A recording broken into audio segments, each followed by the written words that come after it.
C'est un peu le discours de Steve Jobs. Il y a une petite pression, les équipes m'ont vu arriver en se disant bon, lui il va rester combien de temps? Je me lève à 5h du mat et je rentre chez moi à 9h. Donc depuis que j'ai repris. Ah ouais, d'accord. Donc c'est parti haut et une fois en haut, en vrai, ça n'a pas accroché, ça s'est écroulé. C'est ça que tu veux dire quand tu dis on sait ce qu'on va faire dans 15 ans? Oui, exactement. Et j'étais très focus sur la reprise de boîte et j'ai adressé au total 8 dossiers sur lesquels j'ai bidé avec des associés. Ah oui, d'accord. Je dirais ça a pris un mois où les gens me regardent, sont un peu tendus en me rencontrant. Cette qualité-là, elle s'exprime particulièrement dans des moments de flottement. Pour mettre tout le monde sur les rails, à regarder dans la même direction et arrêter de croire au passé pour affronter un autre avenir.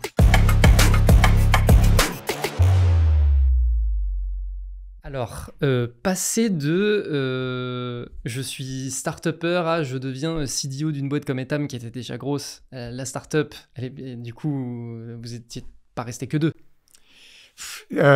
J'étais resté que un même à un moment donné, parce que la première difficulté, c'était que mon associé n'a jamais quitté son job. À un moment donné, il fallait accélérer. Okay. Donc, et du coup, c'était pas une implication, et à un moment donné, ça diverge. C'est un truc que j'avais pas bien réglé avant de partir.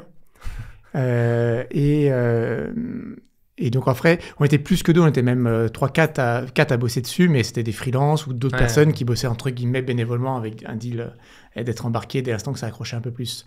Mais ce qui a fait la bascule, c'est qu'à un moment donné, on a fait une erreur qui est une erreur.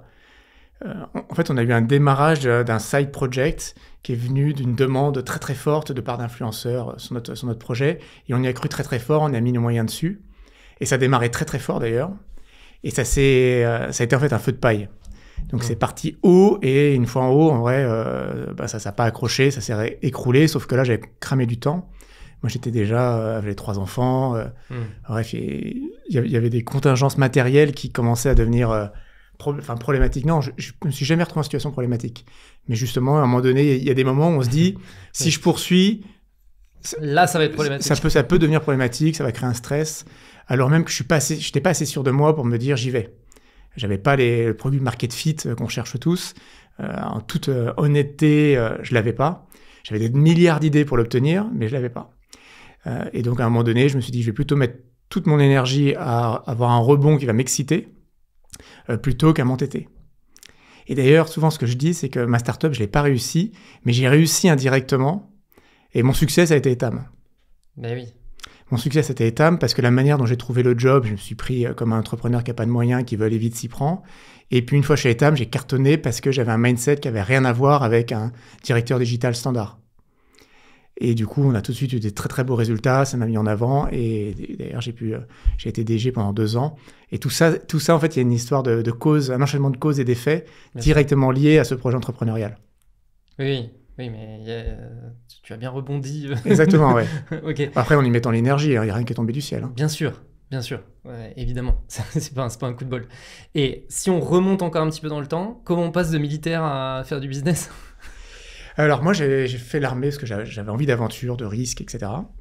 Et donc Saint-Cyr, c'est une très bonne voie pour ça. Et j'ai été bien servi. Alors, j'ai des camarades de promotion qui ont des vies beaucoup plus aventureuses que moi, mais j'ai eu ma petite dose, comme tout jeune officier aujourd'hui dans l'armée. Mais assez rapidement, j'ai vu que j'aimais cette vie d'aventure, mais j'aimais moins la vie de grande structure. Dans l'armée, on sait ce qu'on va faire dans 15 ans, mais on ne sait pas ce qu'on va faire dans 15 jours. Donc ça, c'est excitant. Mais savoir ce qu'on va faire dans 15 ans, moi, ça me déprimait. Et j'avais envie de pouvoir aller plus vite, j'avais envie de pouvoir prendre des risques, j'avais envie de prendre passer par des courts-circuits, quoi, quitte à me planter.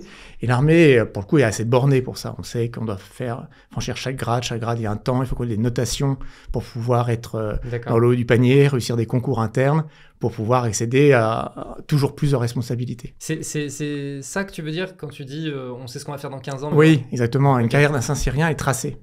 D'accord, ouais. Il peut que faire moins bien que la carrière qui lui est prévue. En réalité, en ayant soit parce qu'il a été moins bien noté, soit parce qu'il a arrivé un pépin, ou parce qu'il s'est pas accroché sur les concours. Et ça, moi, ça me déprimait. L'idée de me remettre à l'école, entre guillemets, préparer un concours, cette perspective me déprimait. J'avais pas envie de ça. Mais j'avais envie de cette vie aventureuse. Donc, j'ai fait une première partie de carrière. J'ai fait tout mon temps de lieutenant, pour ceux qui connaissent un peu l'armée. Ils voient ce que c'est. Et quand je suis passé capitaine, j'ai quitté l'institution. Mais je l'ai quitté avec toujours cette envie d'aventure. Donc, moi, j'étais prêt à tout. S'il fallait être vendeur chez McDo pour faire vivre la famille, j'avais pas peur de ça. J'avais 27 ans. Je risquais, j'avais déjà un enfant. Mais bon, la vie de famille, on n'avait pas des goûts de luxe, c'était bon, quoi. Ouais, ok. Voilà, et donc du coup, moi, j'ai quitté, et mon rêve déjà, c'était d'être DG. Je savais pas de quoi, mais j'avais envie d'être DG d'un truc. Ouais. Et j'avais conscience que je pouvais être DG. C'est la partie que c'est pas vrai, mais à l'époque, je me disais, je peux être DG de n'importe quoi. Mais c'est peut-être pour ça que tu as réussi à l'être. C'est oui, peut-être parce que tu avais ce truc en tête. Oui, mais je pense que je suis quelqu'un qui me met pas trop de filtres, qui croit toujours que les choses sont un peu possibles. Ouais. Et donc j'ai commencé, je me disais, bon, je connais mon caractère. Il y a un truc que j'avais compris dès le début par intuition, c'est qu'un DG, c'était le premier commercial de sa boîte, et que j'avais vraiment pas l'âme d'un commercial, et c'est pas ce qu'on apprend à Saint-Cyr. Et donc moi, mon histoire, c'est que j'ai acheté le bouquin commercial pour les nuls. C'est vrai ? Je l'ai potassé. Et je suis arrivé en rendez-vous en le connaissant par cœur. Donc j'ai fait croire que j'étais un bon commercial. Il m'a permis d'être embauché d'abord chez Elten, puis ensuite chez SQLI, qui était assez de vie dans laquelle j'ai vraiment fait un beau parcours. Ouais. Et j'ai appliqué le bouquin en réalité, pratiquement à la lettre. Moi, je suis un super vendeur de ce bouquin parce que j'ai appliqué le bouquin à la lettre et j'ai très bien marché. C'était un peu laborieux pendant 6-9 mois et après... Donc c'est un bon bouquin. Ouais, c'est un bon bouquin, ouais. Il faut s'accrocher, parce que le commerce, c'est pas si facile. Mais ouais, c'est un bon bouquin, ouais. Et surtout, c'est un bouquin qui apprend à pas se mentir. Hein. Il y a des métriques, il faut faire un certain nombre de rendez-vous, s'améliorer en permanence dans ses rendez-vous. Et à un moment donné, si on a une bonne offre, il n'y a pas de raison qu'on fasse pas d'affaires. Ouais, oui, c'est un peu l'avantage du commerce. Exactement. Et ce qu'il faut, c'est avoir une bonne offre. Mais en SS2I, on a toujours une bonne offre, puisqu'on s'adapte à tout, on s'adapte à l'offre du client. Ouais. Ok. Voilà, et donc c'est comme ça que je suis passé de l'un à l'autre. Alors en réalité, ça a duré 18 mois, la vraie transition entre l'un et l'autre. Mais ça s'est passé comme ça. Et en SS2I, donc SQLI, j'ai commencé comme commercial et on m'avait donné le ministère de la Défense et le secteur de la Défense pour démarrer. Alors évidemment, le storytelling était parfait et j'ai pu signer des belles affaires. Et je me suis fait remarquer parce que j'avais signé la plus grosse affaire que SQLI avait jamais signée. Donc du coup, ça, plus j'avais un peu... En SS2I, tout le monde se connaît en réalité. Donc j'étais bien repéré de la part de la direction. Et quand il y a eu des jeux de chaises musicaux au niveau de la direction de l'agence de Paris, j'ai pu prendre la responsabilité d'une partie de cette agence assez rapidement. Et donc passer de commercial où j'étais tout seul à diriger 100 personnes, dont, enfin j'ai eu comme, le fait marquant, j'ai eu comme N-1 ma directrice commerciale que j'avais comme N+1 juste avant. Ah ouais, d'accord. Donc ça a été un beau jump. Ça a été un beau jump. Et comment ça a été vécu ça en interne ? Bah, évidemment, au début, ça pique un peu, même pour moi, en termes de mise sous pression. Bah ouais, parce que d'un coup, il faut tenir la dragée haute, quoi. On a pris le job, on est allé chercher un peu avec les crocs. Après, il faut faire bonne figure. Mais j'avais une excellente relation avec ma directrice commerciale. Et la contrepartie qu'elle a eue, c'est qu'elle a été beaucoup plus impliquée dans la stratégie de l'agence qu'elle ne l'était auparavant, puisque, ayant été ma N+1 et que j'aimais beaucoup, je l'aimais beaucoup, je la respectais beaucoup. Et donc, du coup, je l'écoutais beaucoup une fois que j'étais en situation de responsabilité. Donc, à la fois, elle a fallu avaler une petite pilule de sa part. Et en même temps, à titre personnel, elle a été beaucoup plus impliquée sur des sujets de transformation de la boîte. Et ça s'est passé parce qu'il y avait une crise. Hein. On fait ce genre de jump parce qu'il y a une crise momentanée. La boîte s'est mise à perdre un peu d'argent. Il fallait renouveler, mettre un coup de souffle. Ouais. Et j'incarnais ce coup de souffle. Ok. Voilà. Et effectivement, on a redressé l'agence. Et je l'ai redressé notamment en développant une activité e-commerce. Alors, ça n'a rien de très innovant aujourd'hui, mais là, on parle des années 2017-2008. Donc, l'e-commerce, il y avait beaucoup de projets e-commerce.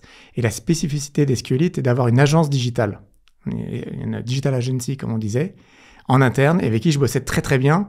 Et j'avais réussi à bien les embarquer dans mon histoire d'e-commerce. Et on gagnait 2 appels d'offres sur 3 parce qu'on avait une approche techno et accompagnement UX et marketing. Et à l'époque, c'était pas aussi intégré qu'aujourd'hui. C'est clair. Et donc, je l'avais intégré grâce à l'entre-gens que j'avais créé dans le groupe. Et si bien qu'à un moment donné, il y a eu aussi une crise de management sur l'agence digitale. Moi, j'avais fait un recovery, donc j'avais redressé une agence à mon actif, donc j'ai pu prendre cette agence. Et là, j'adorais l'idée de manager quelque chose de plus large en termes de compétences. C'est qu'à la fois les problématiques technologiques, mais en plus les aspects créatifs. Et associer la créativité à la technologie, je trouvais ça passionnant et j'étais hyper inspiré par ça. Ok. Voilà. Ça fait un peu le discours de Steve Jobs. La créativité et la technologie ensemble. Ouais, mais c'est vrai que c'est plutôt un modèle pour moi qu'autre chose. Mais voilà. Avec une comparaison. Voilà. Mais effectivement, non, mais quand quelqu'un qui arrive à incarner ou une organisation qui arrive à incarner les deux, et c'est top. On peut te dépoter, quoi. Ouais, complètement. Et donc, c'est le premier pas dans l'e-commerce. Ouais. C'est passé par l'informatique, par les tuyaux finalement. Et puis ensuite par l'accompagnement UX et marketing. Ok. Ok. Voilà. Et donc l'agence était assez grosse, on faisait 150, 160 personnes, dont les 2 tiers d'informaticiens ou d'équipes projet. Et derrière, donc ça a duré un certain temps, on l'a redressé, ça a été moins fulgurant que la partie CS2I, mais on a quand même eu des beaux résultats. Et à un moment donné, ça faisait longtemps que je réfléchissais à créer ma structure, à créer ma boîte. Et il y a eu à un moment donné un alignement d'étoiles. Moi, je suis un mec très affectif et j'étais très attaché à la direction générale du groupe. Elle change. La nouvelle direction, en réalité, je suis en relation avec eux. Enfin, ils ont changé depuis, mais c'est des gens super. Mais sur le coup, moi, ça m'avait coupé l'affect et j'étais prêt à partir. Et ça faisait 9 ans que j'ai passé 9 ans en tout chez SQLI. Là, pour le coup, je savais pas ce que j'allais faire dans 15 ans à chaque fois. C'était vraiment l'aventure. Mais c'était le parfait moment. Je pensais avoir un associé à l'époque. Et je me suis dit, banco, on y va. Et on crée cette première start-up. Enfin, cette start-up. Ok. Et puis après, du coup, Etam. Voilà, exactement. À peu près 2 ans et demi après. D'accord. Ok. Ok. Et donc, Etam, CDO. Oui, exactement. J'ai rejoint Etam comme directeur digital. Alors, j'ai souvent eu la chance de profiter de bouleversements ponctuels. Donc, il y avait une petite crise chez Etam où le digital ne marchait pas très bien. Alors, c'est relatif, parce que Etam marche bien. C'est que ça ne marchait pas autant qu'on le voulait, qu'on dit que ça ne marchait pas très bien. Il n'y avait pas de... C'est rien à voir, c'est pas un recovery comme ça avait été le cas pour l'agence. Mais c'était pas du tout à la hauteur des enjeux d'Etam. Et dans le groupe Etam, il y a la marque Undies, qui est une marque de lingerie pour les adolescentes et les jeunes femmes, qui était beaucoup plus péchue sur le digital et qui damait le pion à Etam et filait un peu la honte, quoi. Donc ça agaçait foncièrement la direction générale d'Etam et ils voulaient vraiment bousculer un peu leur équipe digitale pour rebondir. Et donc un profil comme moi, qui débarquait, qui avait monté sa boîte, qui n'avait pas eu peur de faire ça, un profil ancien militaire qui s'est reconverti. Enfin, il y avait suffisamment de trucs cool pour eux pour se dire, allez, on tente notre chance avec ce gars-là. Mais j'étais le 4e directeur digital en 18 mois. C'est-à-dire que les 3 autres n'avaient pas marché. Donc, il y avait quand même il y avait une petite pression. Une petite pression. Les équipes m'ont vu arriver en se disant, bon, lui, il va rester combien de temps ? En plus, il n'était pas directeur digital avant, donc laissez tomber, c'est mort. Mais au contraire, ça s'est super bien passé. J'ai réussi... Et puis elles ont été super, les équipes, mais elles se sont alignées derrière moi. Ça a pris moins d'1 mois à comprendre qu'on allait faire un truc cool ensemble. Et au bout de 3 mois, il y avait déjà du résultat suffisamment probant pour qu'il n'y ait plus de débat sur ma pérennité dans la boutique. Ouais, ok. Mais est-ce que le fait d'avoir redressé des boîtes dans le passé, en quelque sorte, c'est un des facteurs qui les a aussi... convaincu de se dire, en fait, finalement, on a besoin de redresser le digital, d'une certaine manière. Oui, parce qu'en fait, dans un redressement, il y a un énorme sujet facteur humain, un énorme sujet managérial et d'équipe, et d'embarquer des équipes dans une situation soit de crise ou de, entre guillemets, de désespoir ou de perte d'espoir, en tout cas. Et je l'avais déjà vécu 2 fois.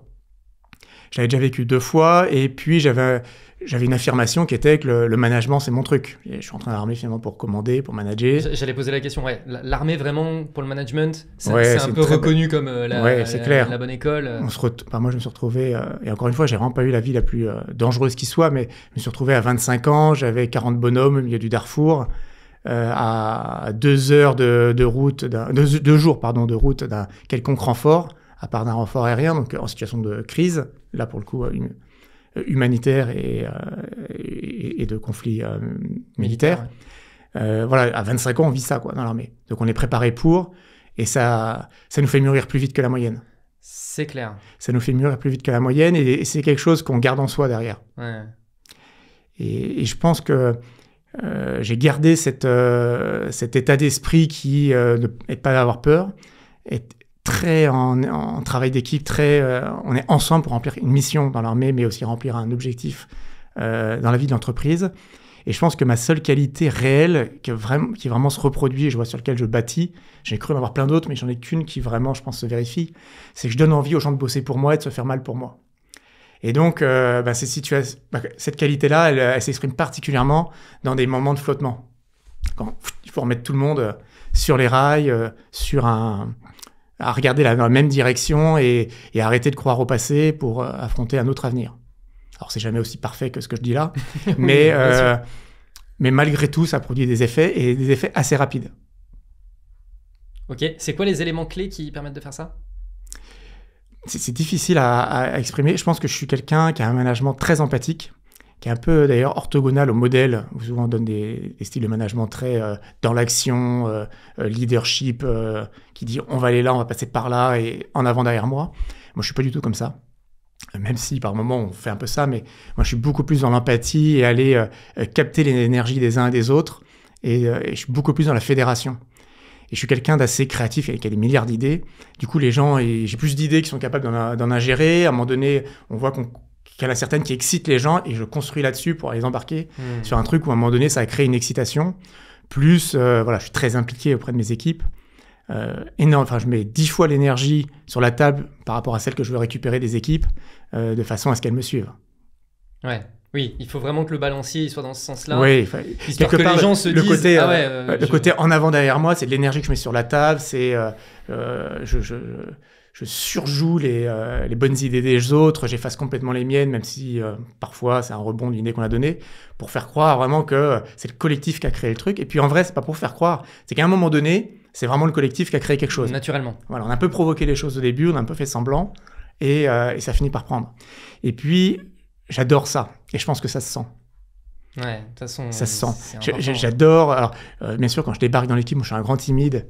Donc, au début, je fais pas le malin, mais au bout d'une semaine, déjà, ça va mieux. Et là, c'est parti. Les gens sentent que j'adore être avec eux, que j'adore les craquer le problème qu'on a face à nous, que j'adore me donner un objectif, entre guillemets, inatteignable, et se dire, allez, chiche, on y va quand même. Et de les embarquer et de les mettre en rupture par rapport à là où ils étaient. J'ai l'impression qu'il y a un côté aussi...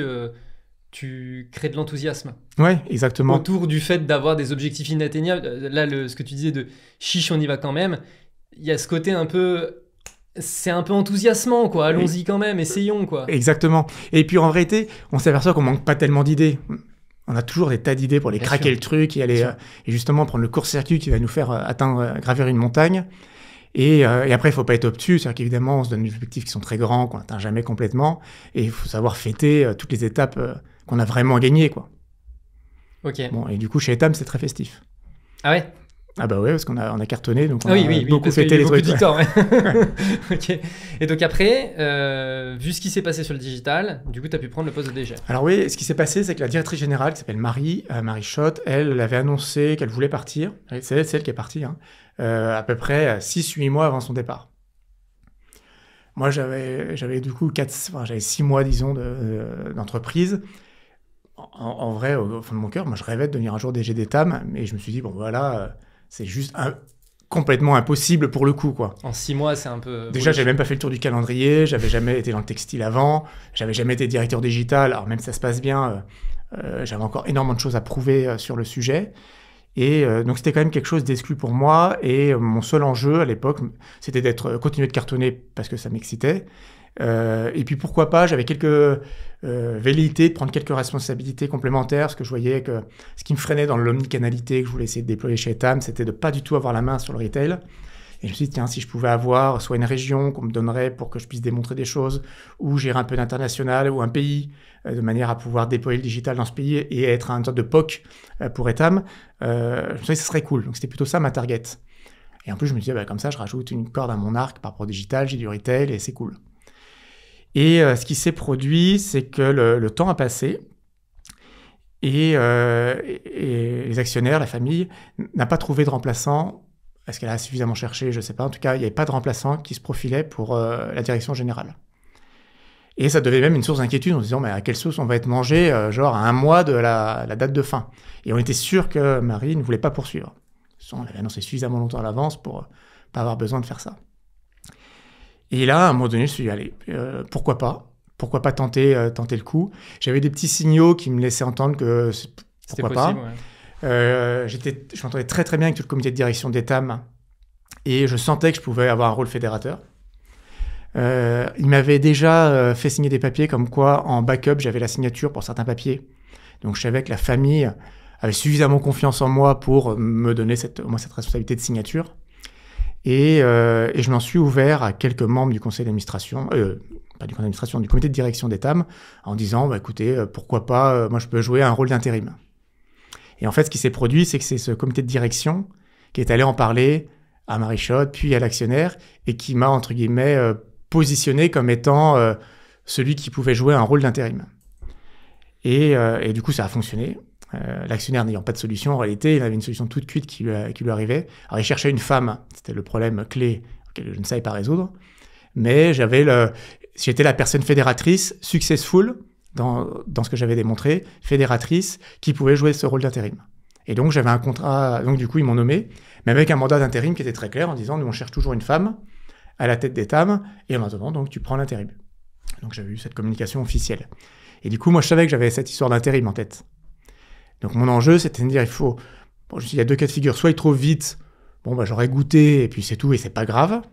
Soit il trouve pas vite, et il faut que j'ai suffisamment appris et suffisamment eu d'impact pour pouvoir le leverager derrière. Oui, pour qu'il n'y ait plus de doute et qu'en fait, ils oublient l'idée de mettre quelqu'un d'autre à la place. Alors, soit ça, mais ça, je savais assez vite que ça serait pas le cas, parce que la manière dont, malgré tout, mes pairs du comité de direction m'ont poussé, la famille s'est sentie pas en prise de décision, et ça a créé un petit passif. Ça n'a pas été si fluide. Okay. Donc, je sentais bien que l'intérim n'allait pas être mis en cause. En revanche, je sentais que ça allait pouvoir durer 18-24 mois. Et ce qui s'est produit, ça a duré 24 mois. Et donc, moi, j'ai toujours eu, du coup, un plan B derrière. Puisque je savais que ça n'allait pas rester. Donc, mon plan B, c'était soit d'être DG ailleurs, ce qui, en soi, m'aurait plu. Soit, qui était un truc que j'avais en tête, c'est repartir dans l'entrepreneuriat. Et là, je me suis dit, mince, maintenant, avec ce que j'ai acquis, entre guillemets, est-ce que je ne pourrais pas plutôt reprendre une boîte en arrivant à convaincre des investisseurs de me suivre, plutôt que de repartir de zéro, ce qui est quand même d'un point de vue matériel plus compliqué. Et donc, c'est ce que j'ai commencé à construire au bout de... je me suis mis à peu près au bout de 18 mois. Ça fait 18 mois que j'étais DG d'Etam. Justement, l'option restée avait été évacuée, enfin, j'avais clairement évacué. Et même si j'ai adoré être DG d'Etam, c'est absolument passionnant.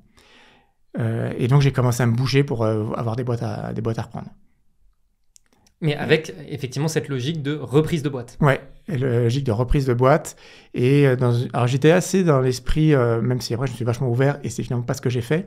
J'étais aussi pas mal dans l'esprit de reprendre une boîte en recovery. Donc, de redresser une boîte. Je me suis dit, j'arriverais plus fort. J'avais déjà des recoveries à mon actif. Le digital est un bon axe de renouvellement pour les boîtes de retail. Sûr. Donc, c'était mon autre point fort. Et donc, du coup, mon storytelling personnel, c'est-à-dire, j'apprends une boîte dont le potentiel de redressement et de relance, c'est le digital. Voilà. Et donc, j'en ai contacté un certain nombre. J'ai eu des discussions un peu plus à cette époque-là, donc en parallèle d'Etam, discussions assez avancées avec Repetto. OK. Voilà. Mais en réalité, moi, je croyais que c'était très avancé. Dans la pratique, avec du recul, ce n'était pas si avancé que ça. Et puis, finalement, c'était une grande chance que c'était juste avant le Covid. Et je ne sais pas si j'aurais pu gérer la situation pendant le Covid. Ouais, ok. Et donc, tu t'es tourné vers... Et donc, après ça, je me suis mis un full-time à essayer de reprendre une boîte. Quand je dis full-time, c'est jamais complètement du full-time, parce qu'il faut quand même avoir des revenus. Donc, j'ai passé un peu de temps à droite à gauche, soit en conseil, soit j'ai fait un peu de directeur digital chez Jennifer. Mais j'étais très focus sur la reprise de boîte et j'ai adressé au total 8 dossiers sur lesquels j'ai bidé avec des associés. Ah oui, d'accord, ok. Ouais, Chapon, là, donc c'est mon 8e essai. Ah ouais, d'accord. Ouais. Alors, j'en connais qui ont réussi en 1 ou 2 coups. Hein. Mon cas n'est pas une règle, mais ce qui est la règle, c'est quand même... Enfin, que ce soit facile, c'est l'exception. C'est dur de reprendre une boîte, ça, c'est la règle. Après, 8 essais, c'est peut-être... j'ai peut-être pas été assez bon au début ou pas eu les bons associés sur mes premiers deals, mais c'est dur pour beaucoup de monde. Mais parce qu'il faut, dans le process... On fait une proposition en fait de rachat, c'est ça ? Déjà, il faut trouver des cibles sur lesquelles on a quelque chose à raconter. Sur lesquelles ensuite on va convaincre des investisseurs de nous suivre. Parce que moi seul, il n'y avait aucune cible, par racheter un boulanger, et encore. Donc déjà, il faut aligner ces étoiles-là. Donc ça, je l'ai aligné 8 fois. Mais combien de fois où je ne suis même pas arrivé là ? Ensuite, une fois qu'il y a ça, il faut se faire une conviction. Cette conviction va nous permettre de donner un prix. Parce que c'est très dur de fixer le prix d'une valeur d'une entreprise. Et c'est très lié finalement à comment on voit la transformer. Quelle vision on en a. Plus la vision elle est grande et simple à exécuter, plus la boîte a de la valeur à nos yeux. Bien sûr. Parce qu'on se dit, il faut absolument que je la chope, puisque ça me paraît limpide la manière pour moi de cartonner. Bien sûr. Versus certaines où on y croit, mais on se dit, bon, il va mettre beaucoup de moyens au début pour trouver une voie qu'on n'a pas complètement validée encore. Et là, il ne faut pas l'acheter trop cher. Donc le premier truc, c'est parce qu'in fine, c'est quand même, il y a certes une question de rencontre, mais il y a quand même une question de prix. Il n'y a qu'un gagnant et on est en moyenne, au début d'un process, on peut être 7-8. Donc c'est hyper compétitif. Et donc au début, c'est une compétition de conviction. Celui qui a la meilleure analyse, la meilleure conviction et les petits unfair advantage dans sa poche qui va permettre d'accélérer la boîte est capable de mettre plus sur la table que celui qui a rien. Évidemment. C'est pour ça que généralement, quand tu es face à entre guillemets, un industriel, quelqu'un du métier qui a déjà une boîte qui cherche à racheter, il y a beaucoup plus de moyens que toi, au-delà des moyens financiers. Bien sûr. Donc ça, il faut vite... Au début, je croyais, ouais, non, je vais y arriver quand même. Puis à un moment donné, on rate une fois, 2 fois, 3 fois. On disait, bon, en fait, si, les gens ont raison, quoi, de dire ça. Ouais. Et donc en réalité, ça n'a pas été 8 fois la même histoire, hein, mais j'ai grandi à chaque fois. Mais ça a été effectivement très, très formateur. Et puis on pense qu'on était des GDTAM, qu'on connaît et qu'on va facilement se faire accepter de tout le monde et avoir plein de super dossiers qui nous tombent du ciel. Ben moi d'extérieur, c'est ce que je penserais. Non, mais rien du tout. Même au début, objectivement, j'avais des rendez-vous facilement pour rencontrer les gens. Oui. Mais c'est la seule chose que j'ai eue. Les cibles, on est beaucoup plus crédible quand on vient avec des opportunités que quand on va voir un fonds d'investissement en disant j'ai envie de racheter une boîte, qu'est-ce que vous avez à me proposer ? Parce que ça, en fait, il y a tous les cadres des grandes boîtes du CAC 40 qui ont une petite crise de la quarantaine et qui veulent faire ça. Donc, pour se démarquer, il faut montrer qu'on est plus entreprenant que les autres. Et donc, j'ai eu une ou 2 humiliations à mes premiers rendez-vous. Puis après, j'ai compris. Je suis allé chercher, je me suis défoncé pour trouver des boîtes. Et je suis arrivé après avec des cibles. Alors après, les cibles, l'immense majorité des cas, ils me disent non, c'est nul. Mais ça avait quand même créé quelque chose parce que je suis arrivé avec des sujets. Oui. Donc déjà, on a dialogué, puis même on a dialogué au lieu de que parler d'un CV, on a parlé concrètement comment on pouvait développer une boîte. Ouais, ça parle business. Ça parle business, ça parle opération, et tout de suite, ils jaugent ce qu'on a dans le ventre. Et après, ils peuvent trouver qu'on en a assez dans le ventre ou pas assez. Il y a eu un peu tous les cas de figure. Mais ça a complètement changé la nature des relations que j'ai eu avec les fonds d'investissement que j'ai rencontrés dès l'instant que je suis arrivé avec des sujets. Et du coup, j'en amène un, ils m'en parlaient de 2. Ouais. Qu'ils avaient les premières fois quand je suis allé les voir ou quand j'allais voir d'autres, mais qui ne m'avaient pas parlé parce que juste, j'étais un parmi tant d'autres. Oui, ok. Oui. Et donc, il faut se trouver son propre unfair advantage, en réalité. Et moi, ça avait été d'avoir réussi à trouver assez massivement des opportunités. Ah ouais, ça avait été ça, l'unfair advantage. Disons que je suis arrivé, souvent, j'avais des sujets qu'ils ne connaissaient pas. Ah ouais, ok, d'accord. Alors qu'eux sont dans la place, qu'en principe, leur boîte mail, ils reçoivent les leads, mais ils n'avaient pas... Moi, j'ai réussi à choper des leads. En vrai, il ne faut pas se mentir, tous les bons leads, ils les avaient. Les leads un peu plus compliqués, ils ne les avaient pas forcément. Et comment toi, tu les as trouvés ? Moi, j'ai agressé la place de Paris. Le bourrin. Ouais, alors, j'ai fait 2 trucs en vrai. J'ai créé j'ai un truc en tête qui était de me dire, ça serait super cool si j'étais capable, au-delà de racheter une boîte, de créer une sorte d'organisation sous forme de plateforme. En me disant finalement, une entreprise, c'est un peu toujours la même chose. Il y a une marque, il y a un CRM, etc. Ensuite, il y a une manière d'avoir le produit, de le faire fabriquer ou de l'acheter. Il y a de l'IT, la logistique, et puis il y a de l'R&D. Enfin, j'avais un peu décomposé mon truc de manière un peu plus précise que ce que je viens de dire. Et j'avais dit, moi, je voudrais mettre de la technologie à différents niveaux et différents process. Cette technologie, j'en connaissais une bonne partie, c'est ce que j'avais en tête. Et je me suis dit, je vais prendre une première boîte, je vais la digitaliser, obtenir du résultat, mais de manière à ce que cette transformation soit répétable.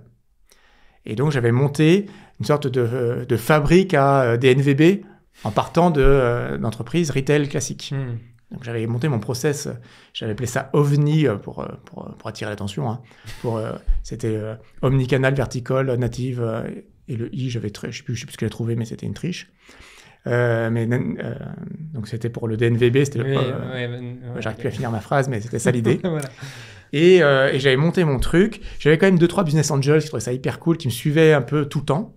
Donc, ils avaient accepté d'être dans mon deck. Donc, dans mon deck, je n'étais pas seul. J'étais avec des gars qui avaient réussi qui avaient déjà un track record d'entrepreneuriat sérieux que j'avais réussi à convaincre.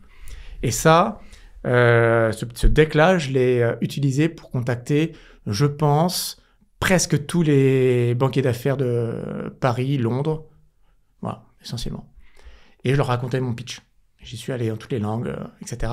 Et donc, du coup, là, il y en a 1 sur 10 à peu près qui vous envoie un flot de leads intéressant pour vous. Puis 9 sur 10, on s'arrête au bout d'une demi-heure. Parce que comme j'ai bourriné, parfois je tombais sur des gens qui ne sont pas du tout dans le secteur d'activité sur lequel j'ai quelque chose à raconter, quoi. Et donc, j'ai eu beaucoup de sujets comme ça qui sont arrivés. Et donc, je préparais après, j'avais le lead, j'avais le deck du banquier, je préparais mon speech. j'avais ces entrepreneurs qui étaient fans pour réfléchir avec moi. Et après, j'allais frapper la porte au fond. Et là, j'avais que des portes ouvertes. Ouais, ah oui, forcément. J'étais hyper crédible, j'avais monté mon truc, j'avais quelque chose de consistant. Oui, puis ça donne l'impression qu'on ne commence pas de zéro. On commence à l'étape 2 ou à l'étape 3. Le gars, il a déjà réfléchi, etc. Il y a du sens. Et en plus, ce sujet de structurer un peu en plateforme, il y a beaucoup de fonds qui réfléchissent à ça en utilisant le fonds pour créer ce type de plateforme. Donc, c'est un sujet à la mode. En tout cas, ça l'était il y a 2 ans. Oui, ok. Voilà. Mais au final, Chapon, c'est un fonds qui m'a rappelé. Ah ouais? Oui, exactement. C'est pas un truc que j'ai levé. C'était un des fonds avec qui j'avais dealé sur un justement sur un dossier que j'avais amené, que j'ai pas eu. Mais du coup, ensemble, on a travaillé 1 an dessus, donc c'était long. Et on a appris à se connaître, on s'est beaucoup apprécié. C'était dans la gastronomie. Moi, la gastronomie, c'était mon sujet de cœur, quoi. J'avais aucune preuve que je pouvais y aller, mais c'était mon sujet de cœur. Et donc, on s'est très bien entendu dans French Food Capital. Et on a gardé contact. On se donnait des nouvelles. On a essayé plein de dossiers qui n'ont même pas pu partir sur la ligne de départ. Et au final, un jour, il me rappelle en disant, écoute, on a un truc qui est plus petit que ce que tu imaginais. Mais vraiment, ça vaut le coup que tu regardes. Et comme il m'avait dit, ça vaut le coup que tu regardes, je l'ai regardé, sinon je pense que j'aurais pu le snobber. Parce que je connaissais pas la marque Chapon à l'époque. Et je pense que je l'aurais pas regardé. Mais quand ils m'ont dit de le regarder, j'ai regardé. Et ça a pris 1 heure. Hein. 1 heure après, j'étais convaincu que le sujet était hyper intéressant. Ok. Et là, après, c'est la vie qui est comme ça. C'est que d'un coup, ce dossier-là, je m'enthousiasme dessus et on se retrouve en exclusivité sur le deal, étape que je n'avais jamais réussi à atteindre en l'espace d'1 mois et demi. Et en même temps, j'en ai un autre, parce que j'avais plusieurs fers au feu, j'en ai un autre qui est en train de se closer. Ah. Où là, on me dit, bon, bah, c'est OK. Et qui était super aussi, je ne peux pas dévoiler qui c'est, mais qui est aussi une super marque, un peu 3 fois plus grosse, dans le textile, super marque, super équipe. Mais j'étais plus convaincu dans ma capacité à transformer Chapon que cette marque-là, que pourtant je trouvais super. Hein. Je pense qu'on aurait pu faire un super truc, mais Chapon, je sentais que ça allait être beaucoup plus fort. Et donc après, il y a l'étape où alors on n'a pas arrêté de galérer pour arriver enfin à des closings, et le premier closing que j'ai, en réalité, je dis non. Dans l'espoir de transformer Chapon. Ouais. Ça a été, j'ai eu 3-4 mois un peu tendus à la maison. Ouais, parce que ma femme me soutient dans tout ça, et à un moment donné, il y avait une sortie que je prends pas. Ouais. C'était un peu pénible. Surtout si c'est une belle boîte et tout. Ouais, ça cochait beaucoup de cases. Ma femme comprenait très bien pourquoi l'autre, je n'étais plus convaincu. Mais un tien vaut mieux que 2 tu l'auras, quoi, à un moment donné, quand ça fait presque... Ça fait 2 ans et demi que j'étais sur le coup, quoi. Et Chapon s'est closé que 6 mois après. Donc c'était 6 mois pénibles. Oui, bah, j'imagine, ouais. Et qu'est-ce qui t'a convaincu pour Chapon ? Pour Chapon, ce qui m'a convaincu, c'est déjà le produit. Le produit Chapon est exceptionnel. C'est pas grâce à moi, c'est grâce à Patrice Chapon qui a créé la marque. C'est vraiment objectivement, de manière relativement objective, l'un des meilleurs chocolats. Donc sur la base de départ. Et j'ai fait faire plein de dégustations à l'aveugle pour essayer de rationaliser le truc, en me disant c'est pas que moi qui trouve ça bon. Vraiment, à chaque fois, Chapon sur 10, il était dans le top 2, quoi. Donc c'était de manière assez radicale. Donc un excellent produit, une très belle histoire, parce que j'adore Chapon est un chocolatier qui fait son chocolat à partir des fèves qui sourcent dans le monde entier.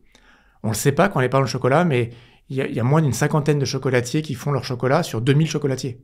C'est une exception de faire son chocolat. Le chocolatier achète du chocolat et le cuisine et le transforme. Et donc je trouvais ça dingue. Dans la chaîne de valeur d'aller partir d'acheter de la matière agricole et de la fabriquer et d'avoir comme résultat le meilleur chocolat. Donc je trouvais ça passionnant. Ensuite, la marque était pour moi inconnue et il y avait du coup tout à créer. En réalité, il était plus connu que ce que moi j'avais estimé à cette époque-là. Je me suis aperçu une fois en étant chez Chapon qu'il y avait beaucoup de gens d'amateurs de chocolat qui connaissaient Chapon, mais moi j'avais pas senti ça encore à l'époque et je me suis dit au contraire, il va falloir tout créer. Et j'avais tellement d'idées que je me suis dit c'est pas possible que ça marche pas. Ouais, ok.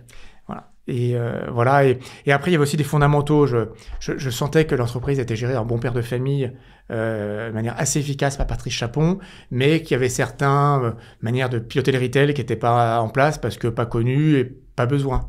L'entreprise était rentable, extrêmement saine. Et donc, du coup, aussi, je me disais, bah, tiens, je vais quand même avoir les moyens d'investir pour la transformer. Je vais pas être en permanence à me chercher de la trésorerie.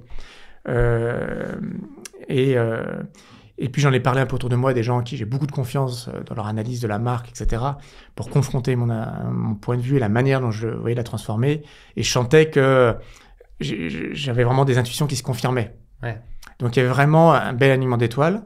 Patrice Chapon fait partie d'un alignement d'étoiles. Je me suis dit que cette personne, je serais content de continuer de travailler avec lui derrière, même si évidemment il prend du recul, il est sur la création aujourd'hui, mais voilà, il fait partie de l'équation. Ok.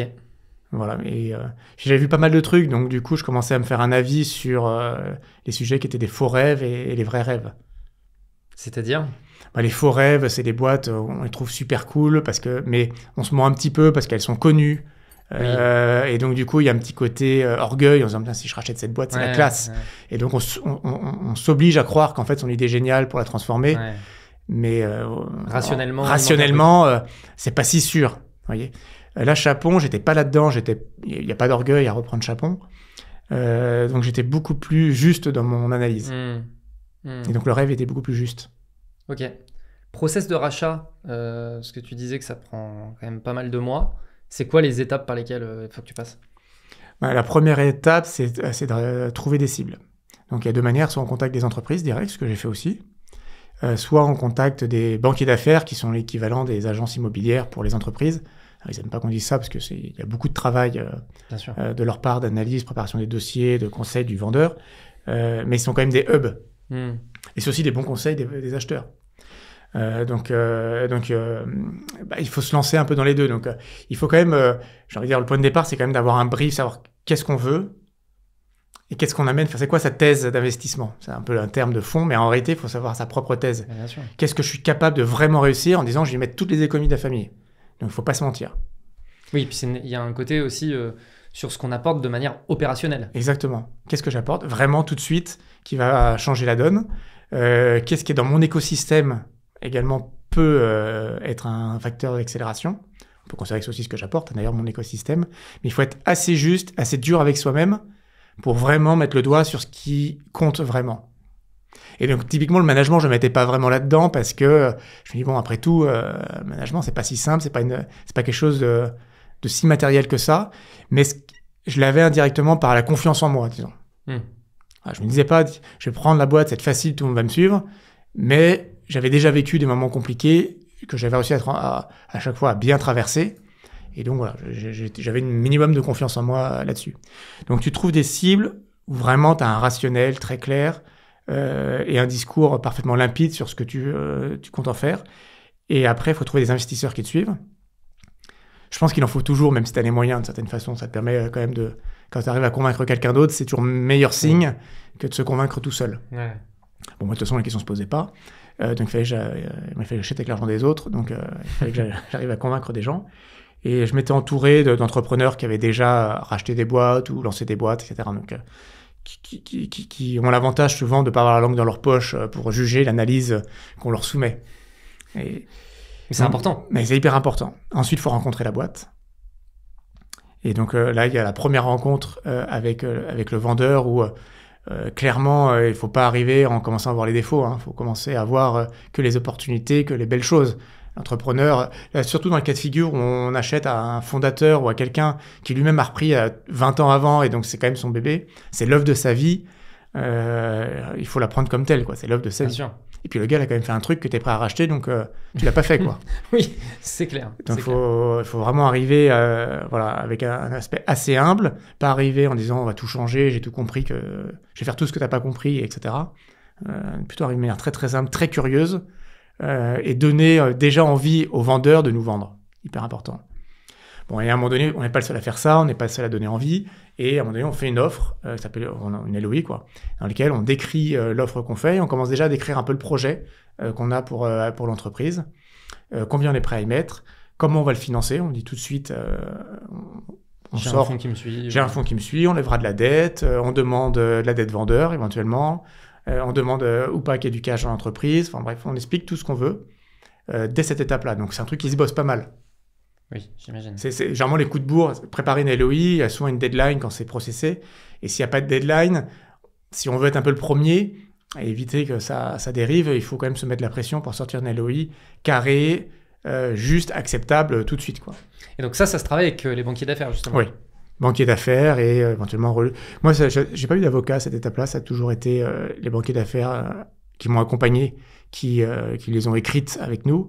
Et une fois, j'ai fait relire par un avocat parce que c'est un peu plus compliqué, mais sinon, ça se fait entre banquier d'affaires, le fonds et le repreneur. Okay. Et le repreneur, c'est vraiment le chef de projet du truc, quoi. Parce que voilà, c'est nous, on prend le truc en main et on l'emmène. La LOI, après, derrière, elle peut être acceptée, elle peut être négociée, donc on peut en faire 1, 2, 3. L'objectif de la LOI, c'est de rentrer en exclusivité. Parce que pourquoi il faut rentrer en exclusivité? Parce que derrière, on va faire les audits, on va faire ce qu'on appelle le due diligence. Donc là, on va rentrer dans le détail de la boîte. Alors l'esprit, c'est que s'il n'y a pas de raison, on est obligé d'aller au bout et d'acheter la boîte. La LOI est engageante. Bon, maintenant, dans la pratique, tout le monde sait qu'il y a tellement de raisons de pouvoir sortir que l'engagement d'une LOI est très relatif. D'accord. Mais bon, il y a quand même cet esprit. Et en tout cas, comme on va mettre de l'argent sur la table pour payer tous ces audits, l'important, c'est de choper l'exclusivité. On ne l'a pas toujours. Alors moi, dans mon cas de figure, compte tenu de mes moyens, etc., c'était une condition sine qua non. On s'était donné comme objectif fondamental. Si j'ai pas l'exclusivité, c'est que j'ai pas assez convaincu et je passe au sujet d'après. J'avais pas les moyens, ni même le temps de me démultiplier, de payer des audits à droite à gauche sur mes fonds propres. Alors quand il y a des fonds, ils en payent tout ou partie, parfois tout. Hein. Pour Chapon, moi j'ai rien payé par exemple. Mais il y en a d'autres où j'ai participé. Donc c'est important d'avoir l'exclu. Après ça, à la fin de cet audit, à un moment donné, on fait ce qu'on appelle le signing, qui est vraiment là, on redéfinit le prix en fonction de ce qu'on a, mais argumenté en fonction des audits. Et là, il n'y a plus de retour possible en arrière. Derrière, c'est que les démarches administratives, juridiques, jusqu'au closing où il y a les virements qui sont faits et tout le monde qui signe tout. Et 1 minute après le closing, vous êtes propriétaire de la boîte. Ok, alors déjà, juste sur ce petit passage-là, l'audit, donc il y a la LOI, ensuite l'audit et ensuite l'offre finale, c'est ça? Oui, enfin tu ajustes ton offre de LOI. Ok, mais du coup, ça veut dire que au sein de la LOI, on va dire, on part sur cette offre-là. Par Exactement. contre, le prix va être déterminant de tels et tels éléments qu'on va devoir vérifier dans l'audit. Exactement. Okay, et on précise d'ailleurs, c'est une bonne remarque, dès la LOI, on précise ce qu'on va vouloir auditer. Ok. C'est pas exclu, on peut très bien dire je veux auditer un truc en plus, mais quand le gars il a accepté votre LOI, il a accepté un certain nombre d'audits, donc il n'est pas tenu d'accepter les autres. Ouais, bon, après, normalement, on est censé être dans des bonnes relations derrière. Ah oui, là, à ce moment-là, on va pas créer de la méfiance. En tout cas, moi, je n'étais pas sur des deals gigantesques où c'était hyper contraint. Moi, j'étais dans les trucs quand même intuitu personné. Donc, mais moi, je sais qu'il y a un deal où, après les audits, c'est moi qui ai décidé d'arrêter. Parce que on avait une divergence d'analyse avec le vendeur qui, d'un coup, voulait plus et qui n'était pas justifié par les audits. Et puis... Et j'ai perdu confiance et je me suis dit en réalité, j'ai arrêté quoi. C'était un truc dans le Cachemire. Et alors que j'avais presque annoncé, j'avais pas annoncé victoire quand même avant, mais j'étais vraiment à 2 doigts de le faire. Pour moi, j'étais. Ok. C'était chaud. À l'oral, et on s'est dit plusieurs fois c'est bon signe. Et moi j'ai signé, il a pas signé parce qu'il a voulu rajouter un truc. Et 1 fois, 2 fois, et après j'ai arrêté parce que je me suis dit, bon, en fait, il va toujours rediscuter d'un truc là. Ok. Et il y a que moi qui est en train de signer. Ouais. On devient propriétaire de la boîte. Donc, ok, parce que ça doit être une situation quand même un peu marrante, quoi. Je signe, je suis propriétaire de la boîte, et donc j'arrive au bureau le lundi, c'est moi le proprio, quoi. Ouais. Exactement. Comment ça se passe ce moment? Ça se passe, c'est vrai que c'est un peu rock'n'roll, surtout que dans le cas de Chapon, vraiment, il a vraiment rien dit aux équipes. Ah oui, j'allais poser la question. Il n'y a même pas de rencontre avec les équipes avant, etc. Franchement, j'ai eu des échos, il y a beaucoup de cas de figure où c'est le cas. Où passer l'étape du signing, comme il n'y a plus de retour possible, bah oui. On commence à rencontrer les équipes, à le dire, et voilà comment ça se passait, voilà le calendrier. Ça va prendre 1 mois, 2 mois, 3 mois. Et dans 3 mois, c'est monsieur qui est là, qui est patron de l'entreprise. Ce qui permet d'y aller en douceur. Dans le cas de Chapon, ça ne s'est pas produit comme ça. En vrai, il y a une partie des équipes ont deviné par le changement de comportement Patrice Chapon, qui naturellement, à un moment donné, avait d'autres préoccupations que ses ventes de chocolat. Et donc, il y avait quand même eu des intuitions de la part des équipes, mais qui étaient plus traduites par des inquiétudes, que c'était pas exprimé naturellement. Exactement. Donc, du coup, il a juste prévenu 2-3 personnes peu de temps avant, et je suis arrivé en disant « Bonjour, c'est lui votre nouveau patron ». Donc ça, effectivement, de toute façon, ça, je savais que ça allait être chaud. Donc, je suis arrivé le premier jour, très souriant, dit bonjour à tout le monde. Personne ne sait comment me prendre, donc tout le monde est un peu au garde à vous, Normal. un peu inquiet, surpris. La rumeur avait un peu fait son job, donc il savait qu'il se passait quelque chose. Et puis, au bout de... je vais faire ça au bout de 48 heures, mais je savais que j'allais le faire assez rapidement. J'ai réuni toute la fabrique. Il faut savoir que Chapon, il y a un peu 2 géographies. Il y a la géographie de la fabrique, on fabrique le chocolat, et puis la géographie de toutes les boutiques. Alors, il n'y en avait que 5 à ce moment-là, mais qui est quand même du coup disséminée en Île-de-France. Donc évidemment, on ne peut pas voir tout le monde d'un coup comme ça. Bon, la fabrique, comme ils me voyaient, à un moment donné, je les ai tous réunis pour me présenter officiellement et avoir un discours rassurant, qui objectivement rassure pas au bout de 48 heures, pas se faire d'illusions. Personne rassure, mais on raconte on dit qu'on est là pour rester là. Qu'on ne veut pas délocaliser. J'étais associé à un fonds d'investissement, ce qui est un peu un gros mot dans la tête des gens. Ouais. Donc leur dire qu'en fait, c'est des gens super, que moi j'adore et que vous rencontrerez. Et on a plein d'idées, plein de projets. Et ensuite, ce qui a fait que la fabrique me suive, c'est que j'ai passé d'abord beaucoup de temps avec les équipes de management de la fabrique, à vraiment leur expliquer quelles étaient mes idées, mon projet, faire en sorte d'être un peu comme un livre ouvert qui puisse me jauger. Et j'ai été à 7h du mat tous les jours là-bas. Donc ils me voyaient, ils m'expliquaient ce qu'ils faisaient. Enfin, je me suis intéressé à tous les postes, j'ai passé du temps avec tout le monde. J'ai passé beaucoup de temps avec la Charlotte sur la tête, sur place, à m'intéresser au truc et puis à communiquer ce qui était important pour moi. Alors dire effectivement, par exemple, il y avait des sujets, je trouvais que c'était pas propre. J'aurais voulu que la finition soit un peu mieux, mais leur dire...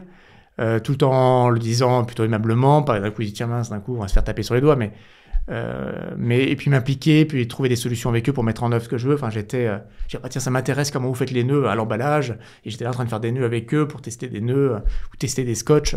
On a eu des réunions scotch, quoi. Alors que quelque part, on prend la boîte, on a des milliards de trucs, mais voilà, j'ai concentré. Mais on est à des niveaux micro, quoi. Oui, mais c'était un investissement managérial de ma part. Bien sûr. Clairement. Et je voulais que les gens passent du temps avec moi. Et moi, passer du temps avec eux. Parce que je savais que c'est ça qui, par ma personnalité, qui ferait que ça prend. Et les équipes de management de la fabrique, assez rapidement, parce que j'ai cette sensibilité, j'ai réussi à les embarquer dans mes idées, mes projets. Et pour les boutiques, c'est un petit peu plus long parce que on fait une tournée d'abord, on va à toutes les boutiques. Je suis avec Patrice Chapon qui m'a présenté, donc c'est très formel, etc. On va pas débarquer en disant tiens, je voudrais que tu changes ça, etc. Donc après, je suis repassé plusieurs fois et il a fallu un petit peu plus de temps pour qu'ils me connaissent un peu mieux et que la répétition de nos échanges fasse en sorte qu'ils s'intéressent un peu plus et qu'ils soient rassurés. Disons, ce qui a joué à ma faveur, c'est que j'avais un tropisme plus de vendeur que de fabricant de chocolat. Et donc, j'étais plus naturellement en discussion très opérationnelle où je suis en maîtrise quand je parlais des boutiques. Donc aussi, très rapidement, ils se sont sentis... là où Patrice Chapon avait un tropisme plus chocolatier, ouais, c'est ce que les boutiques se sont dit, tiens, on a un DG dont des choses qui sont importantes pour nous sont des évidences pour lui. Ce qui n'était pas le cas avant. Ce qui était moins le cas avant, oui. Ouais. Ce qui était moins le cas avant. Et donc voilà, ça s'est passé comme ça, mais je dirais ça a pris un mois où les gens me regardent, sont un peu tendus en me rencontrant. Et au bout d'un mois, j'ai commencé à avoir des feedbacks comme quoi les gens étaient rassurés, comme quoi les gens n'étaient pas stressés quand je venais les voir, comme quoi les gens avaient compris que j'allais licencier personne. Voilà, ça a pris à peu près un mois. Ce qui n'est pas si long en fait. Hein. Ah non, je trouve ça plutôt rapide même. Ouais, ce qui n'est pas si long. Après, la difficulté d'après, c'est que nous, on arrive avec des idées de malades, enfin des tonnes d'idées, une ambition très très forte, avec une équipe qui, en réalité, était très bien dans son train-train. Oui, j'allais dire, en fait, après, là, la difficulté, c'est l'inertie dans laquelle la société est portée, dans le train-train quotidien des gens, et du coup, c'est bousculer tout ça. En fait. Oui, c'est-à-dire que les gens ne sont pas là pour dire on veut faire x5 en 5 ans, quoi. Bah oui. Ils disent non, moi, si dans 5 ans, j'ai toujours mon job, ça me va. Avec un contexte de travail agréable, et c'est la seule chose que je demande. Et vous avez un nouveau manager qui débarque en disant ouais, on va faire un truc super. Bon, ça, c'est super, c'est pas super pour eux en vrai. Enfin, et moi, même, en plus, il peut y avoir des personnalités plutôt inquiètes avec le changement. Bah, bien sûr. Donc, il faut accepter. Ça, au début, pour être sincère, je l'avais un peu sous-estimé. Je me suis dit qu'avec mon énergie, les gens allaient suivre. Il y a des gens qui ont suivi, mais il y en a d'autres. J'ai compris en fait que ça les saoulait, quoi. Mince, on a un petit nouveau, là, un petit jeune. Il va vouloir tout changer. Là, ça va être. Est-ce qu'il va falloir qu'on fasse plus d'heures Donc, et puis, voilà, ils ont des préoccupations de gens dans l'exécution. Qui sont, j'essaie éventuellement d'améliorer mon poste de travail, d'être plus efficace, mais pas de révolutionner la manière de fabriquer du chocolat. Et donc ça, il m'a fallu... j'ai envie de dire, c'est encore un sujet ouvert, ça. Oui. C'est-à-dire que les gens ont compris maintenant que j'avais de l'ambition. Ils ont compris qu'on avait plein d'idées, plein de trucs cool à faire. On a eu des premiers succès, hein, maintenant ça fait 9 mois que j'y suis. Il y a eu des trucs cool, la presse a parlé de nous, donc leur famille autour d'elle, on entend parler de Chapon. Donc ils ont eu cette flatterie qui les a rassurés. Voilà, maintenant, j'ai des problématiques de montée en charge, etc. Il faut que je fasse attention, pas perdre certaines personnes qui n'ont pas du tout envie de passer au 2-8 ou ce genre de truc. Ou dans les 2-8, ils veulent être dans le bon 8, quoi. Ce qui est normal. Certains, ça fait 20 ans qu'ils sont là, et ils n'ont rien demandé, quoi. Ouais. Mais bon, ça fait partie des choses. Et en même temps, je crois que quand on arrive dans une boîte, il faut la changer vite. Il faut vite mettre l'énergie, l'impulsion. Il ne faut pas démarrer en douceur. Ouais. Parce que si on démarre en douceur, on ne démarre plus. J'en suis convaincu. À un moment donné, on se dit finalement, tout le monde se dit finalement, je peux raconter mes problèmes. On va chercher des solutions d'abord à mes problèmes avant d'aller créer d'autres trucs, et on s'enlise finalement dans. Alors que quand on vient de débarquer, tout le monde est un peu en déséquilibre. Et l'idée, c'est de pas faire retomber sur le même équilibre. Ouais, faut profiter justement. Exactement, il faut profiter que tout le monde soit bousculé et pour amener tout de suite des idées, tout de suite des changements, tout de suite mettre l'entreprise dans une dynamique qui va faire qu'elle ne sera plus jamais comme avant. Là, sur les 9 premiers mois, l'évolution de Chapon, c'est quoi ? En 9 mois, on a ouvert 3 boutiques et il y en a une qui se profile encore en septembre. On a lancé des nouvelles offres. On a remis en question certaines. On a refondu tous nos packaging, mais le temps de la livraison, ils arriveront qu'en septembre. Okay. Et on est déjà sur un rythme de croissance à 2 chiffres. Sur l'année ? Sur l'année. C'est excellent. En étant, d'autant plus que quand je suis arrivé, l'entreprise était à moins 30. Alors après, sur des petits chiffres, parce que l'été, chocolat, c'est pas dramatique de faire moins 30. Oui. Ça se rattrape très vite, mais disons que c'était pas une trend positive, qui était juste conjoncturelle, parce que l'entreprise allait très bien. Hein. Et donc, du coup, on a non seulement rattrapé ça, et là, on est sur une croissance à 2 chiffres. Et l'année prochaine, elle va être...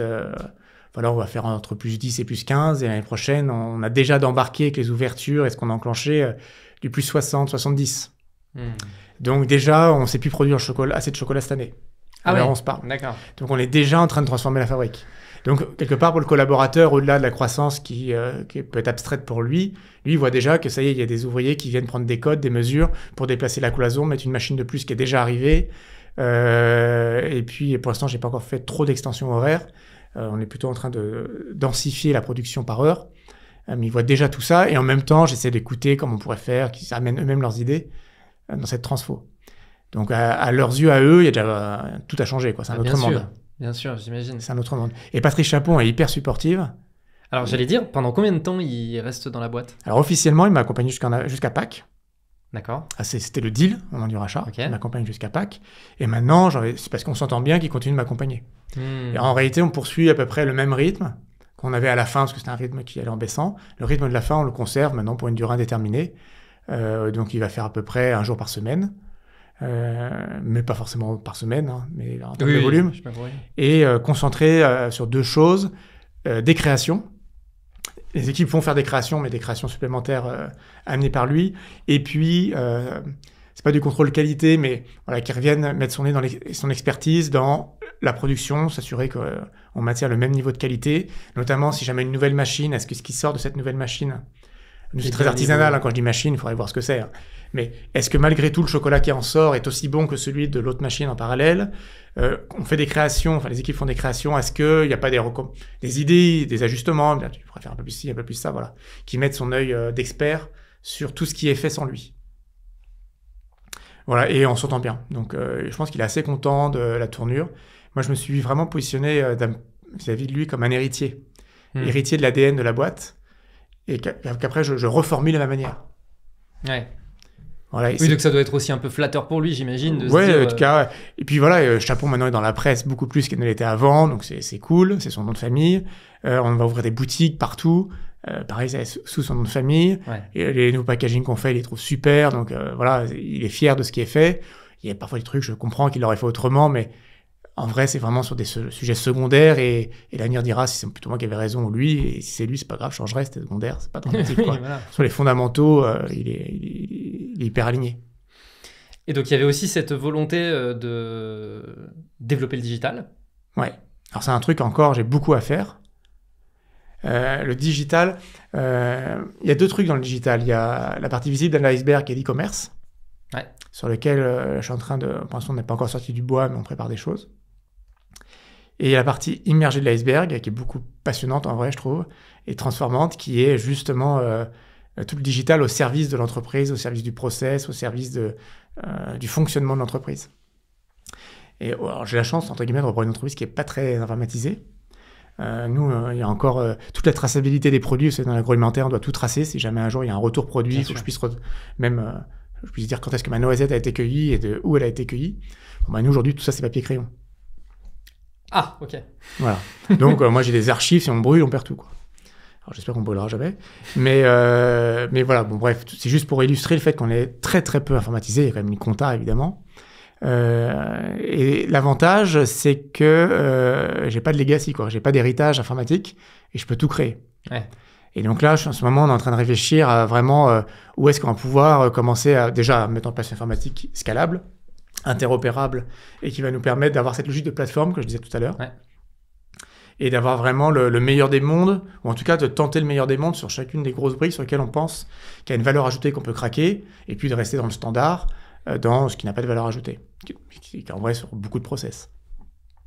Donc là, on est en train de complètement tout repenser, et il y a un sujet que je regarde beaucoup en ce moment, qui est assez nouveau, qui est le no-code.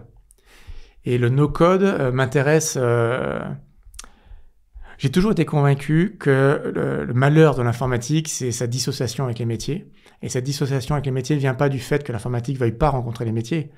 Même si parfois ils ont du mal à comprendre les métiers, il y a une vraie volonté des informaticiens de rencontrer les métiers dans une DSI. Mais les métiers ne veulent pas entendre parler d'informatique. Et c'est beaucoup plus dans ce sens-là que le problème se pose. Tout à fait. Or, si j'avais une baguette magique, j'aurais voulu chez Etam, si j'avais une baguette magique chez Etam, que tous mes directeurs de service soient des DSI en puissance. Toujours aussi bons dans leur métier, mais avec un état d'esprit technophile pour voir en quoi la technologie peut les rendre encore meilleurs, plus productifs, plus connectés à de la data, plus proches des tendances justement grâce à cette data, plus automatisés, enfin plus plein de choses. Plus après même des trucs que j'imagine même pas, mais que quelqu'un qui est passionné par son métier et par la techno pourrait trouver. Et c'est vrai que c'est là où le no-code... Ah ouais. Et c'est là où le no-code apporte un truc. En pratique, du coup, là, on s'est lancé, enfin, j'ai lancé un peu la boîte sur quelques trucs de no-code. C'est pas si trivial parce que les gens n'ont pas envie d'y aller. Donc, même si c'est plus facile, parce qu'on peut leur montrer en quoi on peut facilement s'adapter à eux, il y a deux biais. C'est qu'un, bon, ils peuvent avoir quand même une aversion, ne pas avoir cette passion. Ça, c'est le premier truc. Et le deuxième biais, c'est que s'ils ont cette passion, ça peut créer le Excel de demain, quoi. Aujourd'hui, il y a des fichiers Excel qui traînent de partout avec 25 000 versions qui font on ne sait même plus quoi. Oui. Et on pourrait avoir la même chose en no-code. Tout à fait. Ce qui n'est pas le fruit de ce qu'on veut obtenir. Mais c'est un sujet, je trouve, malgré tout à craquer. Et je pense quand même que donner une culture no-code aux gens qui managent la boîte, quitte à ce que ce soit pas eux qui le mettent en œuvre, parce que c'est encore un peu rébarbatif pour quelqu'un de créatif, par exemple. En tout cas, leur faire prendre conscience de tout ce que ça peut craquer en l'espace de quelques heures. C'est ça qui est la magie du no-code. C'est-à-dire que le problème qu'ils veulent résoudre, demain, il est résolu. Oui. C'est ça la promesse. Alors, évidemment, ça demande des compétences. Toute proportion gardée, mais c'est des compétences. C'est plus facile à expliquer. Je pense que vraiment, ça rapproche l'informatique des métiers et surtout, ça rapproche des métiers de l'informatique.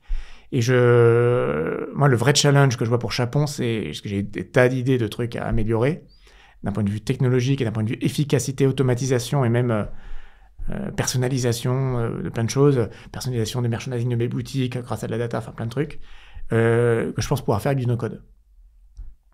Et donc du coup, là, c'est un sujet sur lequel on est déjà lancé. On a déjà lancé avec Notion, on a déjà outillé la partie com et marketing peu de quoi du changement pour que tout le monde rentre bien dedans, mais ça va le faire. Et voilà, il y a tout le reste de la boîte qui va suivre dans ce genre de truc. Ah, le no-code, c'est fascinant. Ouais, est-ce que c'est une révolution? J'en sais rien. En tout cas, c'est un changement de mindset. Ouais, et puis en fait, il y a aussi un truc, ça démystifie la complexité de ce qu'est la technologie, justement derrière. Ce côté, ça nous rapproche effectivement. Et je trouve qu'il y a un peu une espèce de désintermédiation, parce que avant il y avait les développeurs qui faisaient filtre entre la technologie et mes besoins. Et là, en fait, je peux directement échanger avec la technologie assez rapidement, un peu comme un jeu de Lego. Et finalement, ça me permet de bien comprendre ah, mais ok, c'est ça les contraintes, etc. Ça donne une compréhension technique qui est quand même hyper carrément. Et puis, on peut faire, entre guillemets, un proof of concept qui, en vrai, peut être plus qu'un proof of concept. Ouais, complètement. À un temps tellement court que la frustration du métier qui est l'informatique, c'est toujours long. Et c'est vrai qu'une entreprise qui a du SAP, c'est toujours long. Toujours long, compliqué et cher. Ah, vous avez SAP? Non, nous, on n'a pas SAP. Ah oui, parce que il y avait SAP dans notre vie, chez Etam, il y avait SAP. Alors, c'est pas que la faute des SAP, c'est la manière dont ça a été implémenté. Mais bon, il y a beaucoup d'écosystèmes SAP, en tout cas avec ces gros systèmes, j'ai rien contre SAP, qui rendent les choses tellement pas fluides qu'il y a une démission totale des métiers pour s'intéresser à l'informatique, parce que de toute façon, c'est chiant. Et en vrai, le no-code, ça bloque ça. Il y a quand même un coût pour comprendre le truc. Comment ça fonctionne. Il y a toujours une petite base de données à un moment donné. On dit toujours ce qu'on veut comme type de données dedans. On dit que c'est du texte, du formule, etc. Bon, ok. Mais c'est pas non plus complètement, je suis d'accord. complètement inabordable. Moi, j'ai un discours aujourd'hui qui est assez clair. J'adore mes managers, je les pousse, mais aujourd'hui, en vrai, un manager qui refuse le digital aujourd'hui n'a pas sa place. Et ne m'intéresse pas dans l'équipe. Donc, j'entends que vous ne soyez pas des geeks. Je vous demande pas de devenir moi, je suis un peu, ça m'obsède, j'adore ça. Donc, je vous demande pas d'adorer ça, mais je vous demande de vous y intéresser. Vous avez le droit de me dire que ce que j'ai fait ne marche pas, c'est nul, c'est lourd, tout le truc, mais pas de me dire ça ne m'intéresse pas par principe. Voilà, oui, parce que sur les sujets informatiques, globalement, il peut y avoir un peu ce sujet. Ah, bien sûr. Ah non, mais moi, l'informatique. Voilà, exactement. C'est pas mon truc. Puis c'est vraiment l'informatique, quoi. Et d'ailleurs, dans les recrutements, on recrute pas d'informaticiens exprès. Je veux que le no-code soit entre nos mains. Bon, évidemment, là, je suis en train de mettre en place un ERP, là, il va falloir quand même quelqu'un qui le fasse. Donc ça c'est sûr, mais ça va être du Presta. Et en interne, je veux plutôt qu'on monte en compétence sur du Notion, sur des Airtable, enfin deux, trois trucs, pas trop me diversifier pour rester simple, et puis déjà embarquer les gens là-dessus. Mais on n'a pas le droit de le rejeter, quelque part. Là, c'est très clair dans la tête des gens. Ils n'ont pas le droit d'envoyer balader le truc. Ils ont le droit de trouver ça plus ou moins bien, mais pas d'envoyer balader, et on va creuser le truc. Et je leur ai expliqué que je voulais investir dessus, du temps. L'argent, c'est pas vraiment un sujet, ça coûte pas si cher, donc c'est pas une question d'argent, c'est une question de temps pour aller craquer tout. Je leur dis voilà, tous ces pain points là, je les veux plus en fait, et je veux pas qu'on recrute pour les résoudre. Et même les gens de la fabrique qui sont alors non, mais ils ont même pas d'ordinateur. Oui, c'est des chocolatiers. En revanche, ceux qui organisent la prod, oui. Ceux qui organisent les achats, oui. Là, j'ai attaqué avec la com et le marketing parce que c'était aussi des gens un peu plus ça semble plus logique. adaptés à ça. J'ai envie le DAF qui vient de nous rejoindre et qui est aussi, je sensibilise à ça parce qu'il y a plein de process très back-office qu'on peut facilement automatiser pour avoir du quick win et démontrer qu'il y a un intérêt et que voilà, il y a un mieux-être après et qu'en plus de ça, on n'est pas figé parce que précisément, c'est du no-code qu'on a fait nous-mêmes et qu'on est capable d'adapter sans se prendre la tête. Mais bon, toute la gouvernance n'est pas en place encore. Hein. Il faut que moi-même, j'arrive à bien transformer tout, à bien embarquer les gens dans des quick wins. Mais ça va le faire. Ça va le faire. Et je me dis, si on gagne cette bataille, si on devient vraiment une boîte digitalisée dans la partie immergée de l'iceberg, on va vraiment pouvoir accélérer. Ouais. Oui, parce que d'un coup, ça offre une possibilité de scaling qui est beaucoup plus importante. Exactement. Et de scaling, même de prise de décision, de plein de choses. Bien sûr. Oui, sur de la data, naturellement, ça offre des opportunités. Exactement. Excellent. Toi, quand tu débarques dans un milieu comme celui de Chapon, qui du coup n'est pas digitalisé, alors que toi, c'est plutôt ton affinité, comment est-ce que tu arrives à prendre les sujets en place alors que voilà, c'est pas vraiment le cœur de ton métier, quoi, on va dire? Bon, j'y ai passé du temps. Clairement, moi, je me lève à 5h du mat et je rentre chez moi à 9h. Donc, depuis que j'ai repris. Donc j'y passe bon, je me suis quand même fait quelques jours de repos parce que je tiens pas sinon, mais déjà le premier truc, je passe beaucoup de temps et je suis dans l'obsession de mon efficacité personnelle comme quand j'étais en prépa. Et d'ailleurs j'ai l'impression de revivre une prépa. Et donc voilà, vraiment je passe du temps. C'est-à-dire que tout le temps que je passe avec les équipes sur la chaîne, où j'ai beaucoup passé au début, maintenant je continue, je vais voir tous les jours, hein, mais je passe moins de temps à comprendre chaque truc, parce que maintenant je comprends à peu près par cœur comment ça fonctionne. Je suis un peu plus rapide, mais tout ce temps-là n'a pas été au détriment du temps de travail normal d'un dirigeant. Bien sûr. Et quelque part, il s'est fait en plus. Pareil, le temps d'aller en boutique, ça c'est un temps il faut absolument faire. On a trop facilement tendance à se laisser prendre par tous les sujets qu'on doit gérer et pas aller voir les gens en boutique et passer du temps avec eux, même faire de la vente. Voilà, tout ça, il faut arriver à le faire et que ce soit en plus du temps au début. Maintenant, donc ça c'était vraiment pendant 6 mois, c'était vraiment que ça. Et depuis 3 mois, même si je suis toujours les mêmes horaires, j'ai quand même des gens maintenant qui m'entourent. Quand je suis arrivé, il y a 0,4 dans l'entreprise. Donc il y a plusieurs personnes que j'ai mis en situation d'être cadre et de prendre des responsabilités, et je me fais aider de l'extérieur, soit avec des gens que j'ai recrutés, soit avec des freelances qui sont presque comme en étant dans l'équipe. Et si j'ai pris un freelance, c'est soit parce que la personne veut rester freelance et que moi je l'adore et donc on fonctionne comme ça, soit parce que j'ai pas encore les idées assez claires, savoir si je peux me permettre de l'internaliser ou pas. Il y a un peu tous les cas de figure. Mais maintenant, là, il y a plein de choses, là où on se parle, qui se produisent, qui s'organisent, qui avancent, là où avant, c'était moins le cas. Bien sûr. Mais ça m'a pris les 6 premiers mois, j'ai tout de suite des gens autour de moi, mais les 6 premiers mois, j'ai vraiment été sur la balle, sur toutes les balles. Sur toutes les balles. Ok. Comment elles s'organisent tes journées aujourd'hui ? Je me lève vers 5h du mat et je pars. Moi, je suis pas rapide le matin. Et j'ai besoin de mon temps de démarrage. Moi, je pars vers 6h15, 6h30. Bah, quand même. Hein. Oui, mais bon, il me faut 1h30, quoi. Donc certains se préparent une demi-heure, moi, je ne vais pas faire ça. Je ne serais pas me lever à 6h, partir à 6h30. Impossible. Je pars vers 6h30, j'y suis entre 7h15 et 7h30, là-bas, à Shell. Généralement, 7h30, 8h, j'essaie de traiter mes emails. Je dis ça un peu sur rien, parce que je ne suis pas très fort là-dessus. Souvent, je trouve une autre préoccupation, mais l'idée, c'est ça. Et ensuite, je rentre dans la fabrique. Et je remonte. Là, ces derniers temps, j'y reste une demi-heure, mais avant, je pouvais y rester 1h30. Là, j'y reste le temps de voir tout le monde, bavarder avec la responsable de la production, d'aller voir les quelques chefs d'atelier à droite à gauche.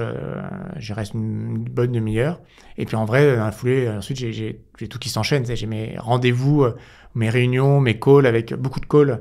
Parce qu'on est à Shell, donc on fait beaucoup de visio pour éviter que les gens se déplacent, soit avec les équipes qui mènent en com, en relations presse ou pour la fond du packaging, soit on travaille plein de sujets sur l'offre.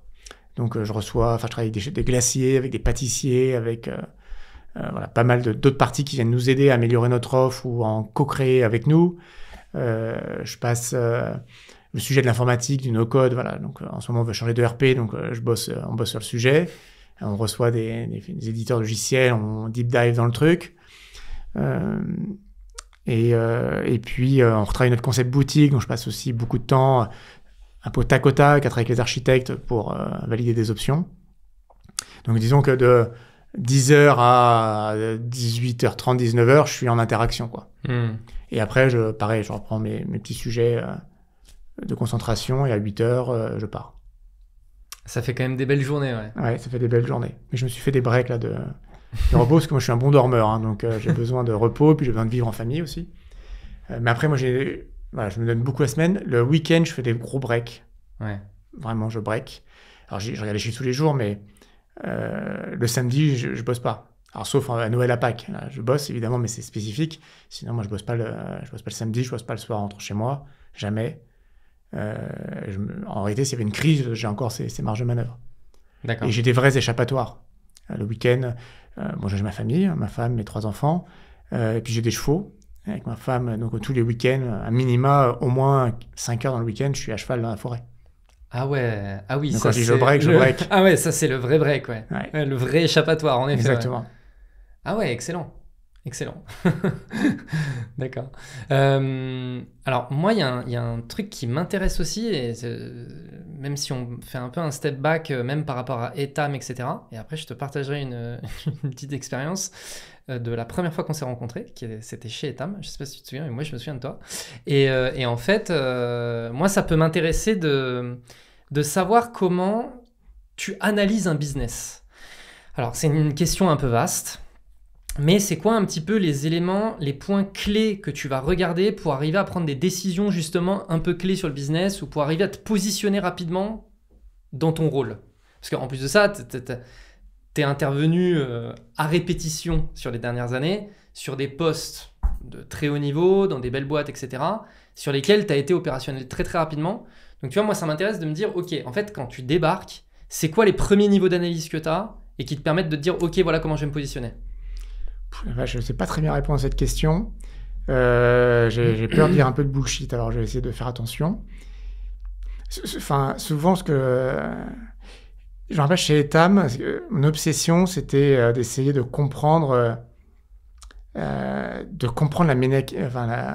mécanique intellectuelle chez la cliente. Et quelle énergie pousse la personne à acheter un soutien-gorge? Et essayer de creuser ça vraiment. Et essayer de comprendre du coup pourquoi le business marche. Moi, j'ai une obsession, c'est de... Alors parfois, ça peut tuer des victoires, mais je ne crois jamais vraiment aux victoires tant que je ne l'ai pas comprise. Et donc, voilà, on a fait ces ventes, on a fait ces bons chiffres. Pourquoi on a fait ce bon chiffre? Qu'est-ce qui fait que les gens sont venus acheter? Qu'est-ce qui vraiment a plu au-delà de ce qui nous fait plaisir de croire? Et voilà. Par exemple, chez Jennifer, là où j'ai passé quelques mois, objectivement, là, je n'ai pas pigé le truc. Chez Jennifer, je m'occupais du digital pour les équipes et c'était dur le business et j'avais l'impression je creusais, tiens, ça pourrait être ça. Je cherchais la psychologie de la cliente, la manière, pourquoi l'offre avait plu, pourquoi elle plaît plus, quand je suis arrivé, ça plaisait pas, qu'est-ce qui pourrait relancer, etc. Et c'est pas toujours trivial et ce qui est sûr, c'est que quand j'ai pas ma réponse, j'arrive pas à être bon. Donc j'ai une certaine obsession là-dessus. D'ailleurs, avec la boîte sur laquelle j'hésitais avec Chapon, justement, ce sujet n'était pas hyper clair. La boîte était successful. J'avais compris, elle avait un aspect média, c'est une marque média qui était assez fort. Mais je me suis dit, ok, elle était forte, parce que je comprends pourquoi ça avait décollé, parce qu'ils étaient les premiers à parler de l'habillement des hommes. Mais pourquoi aujourd'hui ça serait encore fort? Qu'est-ce qui ferait qu'on continue de s'intéresser à eux? C'était pas complètement limpide pour moi. J'avais des idées d'exploration, mais j'avais pas la réponse. Chapon, j'avais tout de suite, c'était limpide, c'était le meilleur chocolat. C'était tellement clair effectivement, on peut se déplacer pour aller chez Chapon pour kiffer son chocolat. Et en plus de ça, par-dessus le marché, il y a un concept de bar à mousse au chocolat qui, pour un gourmand, est irrésistible. Et moi, je suis un gourmand. Quand je suis chez Chapon, à l'époque, j'étais client, j'avais envie de tout acheter, quoi. Et du coup, je ressentais même physiquement l'énergie qui faisait qu'on mettait un billet de 100 € chez Chapon. Ouais, de la gourmandise. Exactement. Chez Etam, évidemment, parce que c'est un produit féminin, c'était plus intellectuel. Oui, mais alors, justement, est-ce que le fait que tu ne sois pas client de Etam, ça n'a pas aussi aidé à beaucoup plus être dans la rationalisation de... Alors, en vrai, c'était clairement plus rationnel et pas émotif. Contrairement à la gourmandise. Bon, Etam, le fait est que j'ai réussi à vendre des soutiens-gorge de manière assez massive, donc on a réussi à bien craquer le truc. Mais bon, Etam est comme il y a une offre qui est vraiment très installée, qui fonctionne, qui est super, qui est canon, donc on est quand même aidé par la puissance de la boîte. Hein. Ouais. Les coups de génie que j'ai eu au digital, c'était déjà d'arrêter ce qui marchait pas et d'accélérer ce qui marchait, quoi. Ce qui n'est pas un grand coup de génie en vrai, hein, mais qui était nouveau. Et puis quelques intuitions dessus, mais ça, objectivement, je me sens plus fort chez Chapon. Je me sens beaucoup plus puissant dans la manière de sentir l'offre qui va marcher. Chez Etam, j'étais intelligent, entre guillemets. Oui. Et j'étais entouré de gens encore plus intelligents. Mais il y avait des fois où je me disais, bon, j'en sais rien, ça va marcher ou pas, quoi, en vrai. Ça m'arrivait plein de fois et je faisais confiance aux équipes. Et j'ai envie de dire, souvent, elles avaient raison. Enfin, c'était assez... Parce que Etam, c'est une telle machine qu'il y a beaucoup de choses rationnelles. Chez Chapon, on a réussi à faire des coups parce qu'on avait l'intuition en plus du rationnel. On a créé un chocolat chaud qu'on vend en produit frais, qui est une tuerie. Bon, c'est tout petit, parce que Chapon est petit, donc tout est petit chez Chapon, mais clac, on a lancé le truc, on s'est retrouvé érupté. J'avais acheté pour 3 semaines de vente de lait, on a tenu 5 jours. Voilà, c'est ce genre de coup que j'appelle. Donc, parce qu'on a réussi à créer le truc, à comprendre, on savait ce qui peut plaire à un client, parce que soi-même, on se dit, si j'avais ça, j'aurais tellement envie de l'acheter.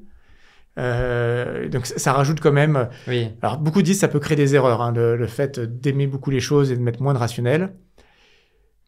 C'est sûr que ça peut créer des erreurs, mais je trouve quand même que ça alimente beaucoup de créativité. Donc moi, en tout cas, je me sens plus fort. Donc je me sens plus courageux et je me sens plus capable de sortir justement d'une analyse et me dire on y va quand même. Je me sens plus capable de casser des codes. Ouais, ça je veux bien le croire par contre. Ouais. Tu vois. Et en vrai, si tu veux faire un truc cool, il faut quand même casser des codes. Oui. Et Tam, je ne me sentais pas capable de casser des codes. Et Tam, je pense que tu es capable de faire un bon management, de développer la boîte tranquillou, enfin, entre guillemets, dans la prolongation de ce qu'on a fait, et d'être meilleur en digital, parce que j'avais toutes les rênes. Mais les effets de levier sont aussi beaucoup moins importants dans une boîte comme Etam. Ah bah bien sûr, on était déjà numéro 1 en France, on ne peut pas devenir numéro 0. Donc après, c'était l'international, le sujet. Ouais. Et alors que Chapon, je me dis, je peux casser des trucs, je peux casser des codes. Ouais. Je peux casser la baraque. Je reviens sur l'analyse du coup de c'est quoi les premiers trucs que tu analyses. Alors, l'anecdote que je te donne, qui est que la première fois que je t'ai croisé, c'était quand vous étiez en train de traiter le sujet de Try Now, Pay Later. Et donc, on avait fait une réunion et il y avait Jonathan. Ouais. Et tu es rentré et le premier niveau d'analyse que tu as posé, c'est vraiment... l'analyse intellectuelle de la cliente. Donc c'est exactement ce que tu dis, où je me suis dit, wow, j'ai l'impression qu'il comprend mais parfaitement ce qui se passe dans la tête de sa cliente. Alors voilà, toute proportion gardée bien évidemment. Mais tu vois, c'est assez marrant que tu mentionnes ce point-là, parce que c'est le point sur lequel vraiment ça m'avait marqué. Je m'étais dit, wow, cette capacité de recentrer sur ce qui se passe dans la tête de la cliente et non mais attendez, là vous faites ce niveau d'analyse, mais en fait vous êtes déporté par rapport aux raisons réelles pour lesquelles les femmes elles viennent dans les boutiques, etc. Je m'étais dit, ah ouais, là il a recentré le truc sur ce qui se passe dans la tête de la cliente et tout, et ça m'avait marqué quoi. Et donc c'est énorme que tu mentionnes ce point-là. Oui, parce que c'est une certaine forme d'obsession. Il y a aussi plein d'analyses qui ont été à côté de la plaque et la vie nous le fait comprendre très vite. Mais bon, il y a des fois, on comprend des trucs. Heureusement d'ailleurs. Il y a des fois, on comprend des trucs. Et souvent, on se trompe. Enfin, moi, je suis beaucoup trompé justement dans les fausses victoires. Quand j'ai voulu lire les analyses, lire les résultats sous mon prisme par rapport à une vraie réalité de ce qui se passe. J'ai notre image. Quelqu'un achète de l'eau, c'est pas forcément parce que c'est la meilleure eau, c'est en tout ce qu'il a soif, quoi. Et on peut croire qu'on vend la meilleure eau et se dire, putain, la vache, t'as vu, mes chiffres sont bons, j'étais la meilleure eau. En fait, non, juste, j'ai croisé un type qui avait soif, quoi. Et si on comprend ça, déjà, on arrête de se mentir et on tombe sur le bon truc. Le digital a quand même comme vertu d'être très codé par la data. Ouais. Et avec un minimum d'honnêteté, on voit quand même les choses se passer. Oui, ça demande de l'honnêteté intellectuelle, en effet. Mais l'honnête trouvera toujours son truc. Mais il n'y a pas besoin d'être le plus honnête des hommes ou des femmes pour, à un moment donné, la data a toujours raison, quoi. Si on l'analyse avec honnêteté, on peut dire, quand on dit qu'on fait dire ce qu'on veut aux chiffres, c'est qu'on y met de la malhonnêteté dans les chiffres. Quand on y met de l'honnêteté, les chiffres parlent d'eux-mêmes. Oui, généralement, oui. Voilà. Et le Triatome, donc, c'était l'expérience de pouvoir... emprunter des produits sur le web, les essayer chez soi, c'est ça, ouais. Et de ne payer que ceux qu'on garde. Et là, l'idée, c'était de se dire, on voyait le taux de retour qui augmentait, et à un moment donné, on s'est dit, mais comment on va... ça nous saoulait, quoi, le taux de retour qui augmente, parce que vraiment, ça dégrade la perf, et on s'est dit, bon, jusqu'où ça va aller? On savait que l'Allemagne, ils étaient à des 40% de taux de retour, nous, on était à 7%, et on paniquait, quoi. Et à un moment donné, avec Jonathan, on s'est dit, mais et puis pas que Jonathan et d'autres, et si on prenait le problème à l'envers et qu'on arrivait à en faire un truc cool? Et on s'est dit, comme ça, on ennuie tout le monde, au moins on sera les seuls à trouver ça cool, et ça nous fera un avantage compétitif. Même au début, on n'avait même pas de use case, on était parti, pour le coup, pas du besoin client. Et ça nous a traîné en tête, et en réalité, on a mis du temps avant de le sortir, Triatome, parce que pendant longtemps, c'était le « et si », mais pas du tout corrélé à un truc. Et Et à un moment donné, justement, ce qui m'a fait comprendre, un des trucs que j'ai compris sur le web, pourquoi ça marchait, au-delà du fait qu'il y avait une bonne offre, mais elle est aussi bonne en boutique, c'est pas qu'on était les rois de l'e-commerce, c'est justement qu'en fait, il y a plein de femmes qui aiment pas se dessaper en boutique. Et le vrai pain point de la lingerie, c'est l'essayage. Donc on dit, oui, le web marche pas parce qu'on peut pas essayer, mais il y a combien de femmes qui aiment pas essayer en boutique ? Et c'est vrai que l'intimité en boutique est pas évidente. Donc, à un moment donné, j'ai compris qu'en fait, le sujet de... C'est parce qu'on est les rois du merchandising, les rois de l'acquisition. Enfin, sans doute qu'en faisant de notre mieux, ça arrange les choses, mais que le vrai moteur de l'achat sur le web, c'est que j'ai pas envie d'aller essayer en boutique. En plus, j'ai même pas envie d'aller en boutique pour certaines qui n'ont pas le temps. Et on s'est dit, bon, alors du coup, ça s'aime pas, elles veulent quand même essayer. Et si je leur facilitais cet acte d'essai, peut-être que ça les rassurerait encore plus. Et que du coup, ça augmenterait encore plus les ventes. Et si c'était plus facile d'acheter avec l'essayage chez moi, quelqu'un qui achetait ailleurs viendrait acheter chez moi. Donc j'arriverais à faire de la conquête de clients. Donc on s'était dit qu'il fallait qu'on pousse le truc. Et le truc le maximal, ce serait de dire, en fait, c'est quoi, tu payes pas, je t'envoie les produits, tu essayes tranquillement chez toi, je te fais confiance, tu me renvoies ce que tu n'as pas gardé. Bon, évidemment, il y a des sujets d'essayage sur la lingerie, on ne peut pas tout se permettre de laisser essayer.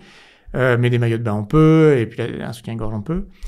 Et ce qui nous a mis en mouvement, c'est de se dire, mais en fait, si on prenait le problème à l'envers, on se dirait, tiens, finalement, j'aurais demain, potentiellement, si j'avais 40% de taux de retour, c'était 10% du chiffre d'affaires, donc ça fait quand même l'e-commerce. Donc, si vous avez 10% qui est vendu, donc si vous en rajoutez 4% qui n'est pas vendu, ça fait quand même 4% du stock d'Etam qui circule, quoi. Donc, c'est énorme, en fait, 4% du stock d'Etam. Et on s'est dit, mais en fait, si au lieu de voir ça comme un problème, on voyait ça comme un stock virtuel. Un stock, c'est une quantité de produits, donc avec des références produits, localisés à un endroit. Là, on se dit, tiens, c'est surreprésenté en bons produits, parce que les nanars, personne ne les essaye. Donc c'est quand même un stock où déjà, j'ai un bon assortiment. Et deux, en plus, il est localisé à un endroit où il y a des clients, puisque précisément, il est chez eux. Et si ça, je trouvais une astuce pour le leverager, gagner de l'argent avec ce stock virtuel, je pourrais peut-être rentabiliser le fait de leur faire essayer des produits. Et l'idée était de se dire, mon deuxième atout, et qu'il n'y en a pas d'Amazon, c'est d'avoir un réseau de magasins tellement dense que j'ai toujours un magasin à moins de un quart d'heure, 20 minutes de chez la cliente. Et donc, on avait imaginé plein de scénarios, y compris des coursiers, etc. Enfin bref, pour faire en sorte que la cliente qui veut renvoyer son produit, on le prenne et on le ramène à la boutique. Moi, au début, je voulais même le ramener chez une autre cliente qui voulait l'acheter, mais pour des questions d'hygiène et de contrôle, on a annulé ça, mais ça pourrait être une idée sur un produit qui n'a pas ce problème. Ouais. Et en se disant, tiens, en plus de ça, alors, c'était le truc qui était cool, parce qu'on réfléchissait dans le retail comment personnaliser le merchandising des boutiques en fonction de la demande pour améliorer le chiffre d'affaires par boutique. Et je me suis dit, en fait, je me retrouve avec des magasins à certains endroits de France qui vont avoir des afflux de produits qui correspondent à leur demande locale. Et à moi de me dire, tiens, ça peut être un signal faible de demande locale, plutôt que de monter un algorithme d'intelligence artificielle qui va imaginer à partir du siège ce que le magasin à Barcelone veut. Finalement, c'est les clientes autour de Barcelone qui vont me faire des achats sur le web, les retourner à la boutique et qui va me donner un indicateur local de qu'est-ce qu'ils veulent. Et potentiellement, elles peuvent vouloir du maillot de bain plutôt de couleur acidulée, de manière plus nette qu'ailleurs. Et donc, à moi d'envoyer mes maillots de bain acidulés sur ce signal faible. Et en me disant, si j'arrive à créer un incrément dans mes boutiques grâce à ça, je me suis créé finalement le Graal qui est de pouvoir mettre le bon stock au bon endroit pour tout le monde. Bien sûr. Sans intelligence artificielle, avec de l'intelligence humaine, mais de l'astuce digitale. On peut même envisager de la campagne d'acquisition locale ou ce genre de choses. Exactement. Donc ça, c'était la big idea qu'on avait. En réalité, c'est assez compliqué. Il y a pas mal de si dans ma phrase. Oui. Et chaque si, il faut le résoudre. Et le premier truc qu'il faut résoudre, c'est que il faut que les clients comprennent qu'ils peuvent emprunter les produits. Sachant qu'en vrai, on fait quand même une empreinte de carte bleue. Donc, elles ont quand même sorti une carte bleue. Donc déjà, ça c'est un vrai boulot. Et il y a beaucoup de clients qui trouvent ça trop beau pour être vrai. Donc ça, même certaines, à des enquêtes clients, nous ont annoncé que ça avait dissuadé de l'achat en disant il y a une embrouille, j'y vais plus, quoi. Donc déjà ça, on a galéré pour arriver à passer cette étape. Ensuite, ça a été un aspirateur d'abord à gros panier. C'est-à-dire que les gens qui, de toute façon, voulu commander beaucoup, ont été plus enclins à utiliser ça. Donc, parce que baisse le risque, donc ça a envoyé de faux signaux. Enfin, il y avait pas mal de sujets à adresser, mais qu'on arrivait à résoudre au fil de l'eau. Mais je suis pas resté, après j'étais parti sur mes autres projets avant qu'on ait pu tout décliner jusqu'au bout. Et en vrai, c'est une idée trop compliquée. Ça, c'était complexe, hein. Moi je me souviens avoir c'est une idée trop compliquée. dans les Mais sujets, bon, c'est parti. Voilà, je sais que parfois je peux m'emballer sur des idées trop compliquées. Ça, c'était une idée trop compliquée. On n'avait pas assez craqué le truc au début pour qu'elle soit crédible à la fin. Il a fallu que ce soit plus évident au début que ça prenne et qu'il y ait un effet waouh auprès de la cliente pour justifier la fin de l'histoire. Bien sûr qu'il n'y avait pas cet effet waouh au début. En réalité, l'État n'a pas surinvesti. Hein. Il y a eu un investissement normal, un truc qu'on essaie de craquer. Et des idées comme ça, il y en a eu plein d'autres. Hein. Mais ça, c'était une idée un peu compliquée. Ouais, c'était un peu compliqué. C'est un peu compliqué. J'ai une autre question qui est, tu as été DG de Etam, donc tu portes la boîte, mais c'est pas la tienne. Aujourd'hui, tu es propriétaire d'une boîte. Alors, je suis associé à un fonds. Hein. Comme je dis, j'ai acheté avec l'argent des autres. Oui, donc on est propriétaire avec l'argent des autres. Mais oui, je suis beaucoup plus involved. Ah bah complètement. Rien à voir. Non, rien à voir. Qu'est-ce que ça change pour toi? Déjà, ce qui change, c'est la taille de la boîte, évidemment. Ouais. Alors, ça change à la fois, et ça change pas tout non plus, hein, mais ça change évidemment. C'est-à-dire que moi, chez Etam, quand on lançait un projet, je me retournais, j'avais des gens pour le faire. Chez Chapon, quand on veut lancer un truc, je me retourne, il faut que je le fasse, quoi. Il y a combien de personnes chez Chapon? On est une quarantaine. Ok. Donc chez Chapon, tu es quand même beaucoup plus les mains dans le cambouis tout le temps, en permanence. Et en réalité, tu prends des décisions qui sont tout aussi difficiles à prendre, même si d'extérieur apparaissent avec moins d'enjeux. Comparativement à tes moyens, elles sont parfois beaucoup plus d'enjeux. Ouais. J'ai une bêtise, faire un shooting à 100 000 € chez Etam, c'est moins douloureux qu'un shooting à 20 000 € chez Chapon. Naturellement. Voilà. Donc c'est pas 5 fois plus simple, c'est plutôt 15 fois plus dur de faire shooting à 20 000 €. Donc des décisions comme ça, il y en a un paquet.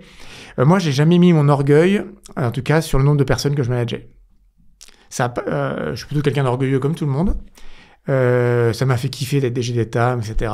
Mais au fond, moi, j'ai jamais eu d'orgueil sur le nombre de personnes. En revanche, j'ai mis de l'orgueil sur l'impact. Et chez Chapon, on arrive à avoir beaucoup plus d'impact. On arrive à en avoir chez Etam. Chez Etam, c'est un leader numéro 1 qui marche, qui amène toute la rentabilité d'un groupe, en tout cas à ce moment-là. Donc il y a tout un groupe qui dépend de nous, donc tous les regards sont sur nous. Et dès l'instant qu'il y a une virgule, un chiffre de la virgule qui ne s'est pas passé comme prévu, tout le monde est énervé, quoi. Donc c'est pas un terrain d'expression créatif pour casser des codes, etc.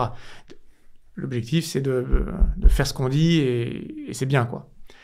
Et c'est un côté un peu frustrant. Et chez Chapon, à l'inverse, alors en plus, ça marche bien. J'ai une grande confiance. Et le fonds, quand je dis qu'il est super, c'est vraiment vrai. Je m'entends très bien avec tous les associés du fonds. En plus, les résultats sont là. Enfin bref, il y a une belle synergie. Quand je les appelle, ils m'aident. Ils veulent faire qu'une chose, c'est m'aider et me soutenir.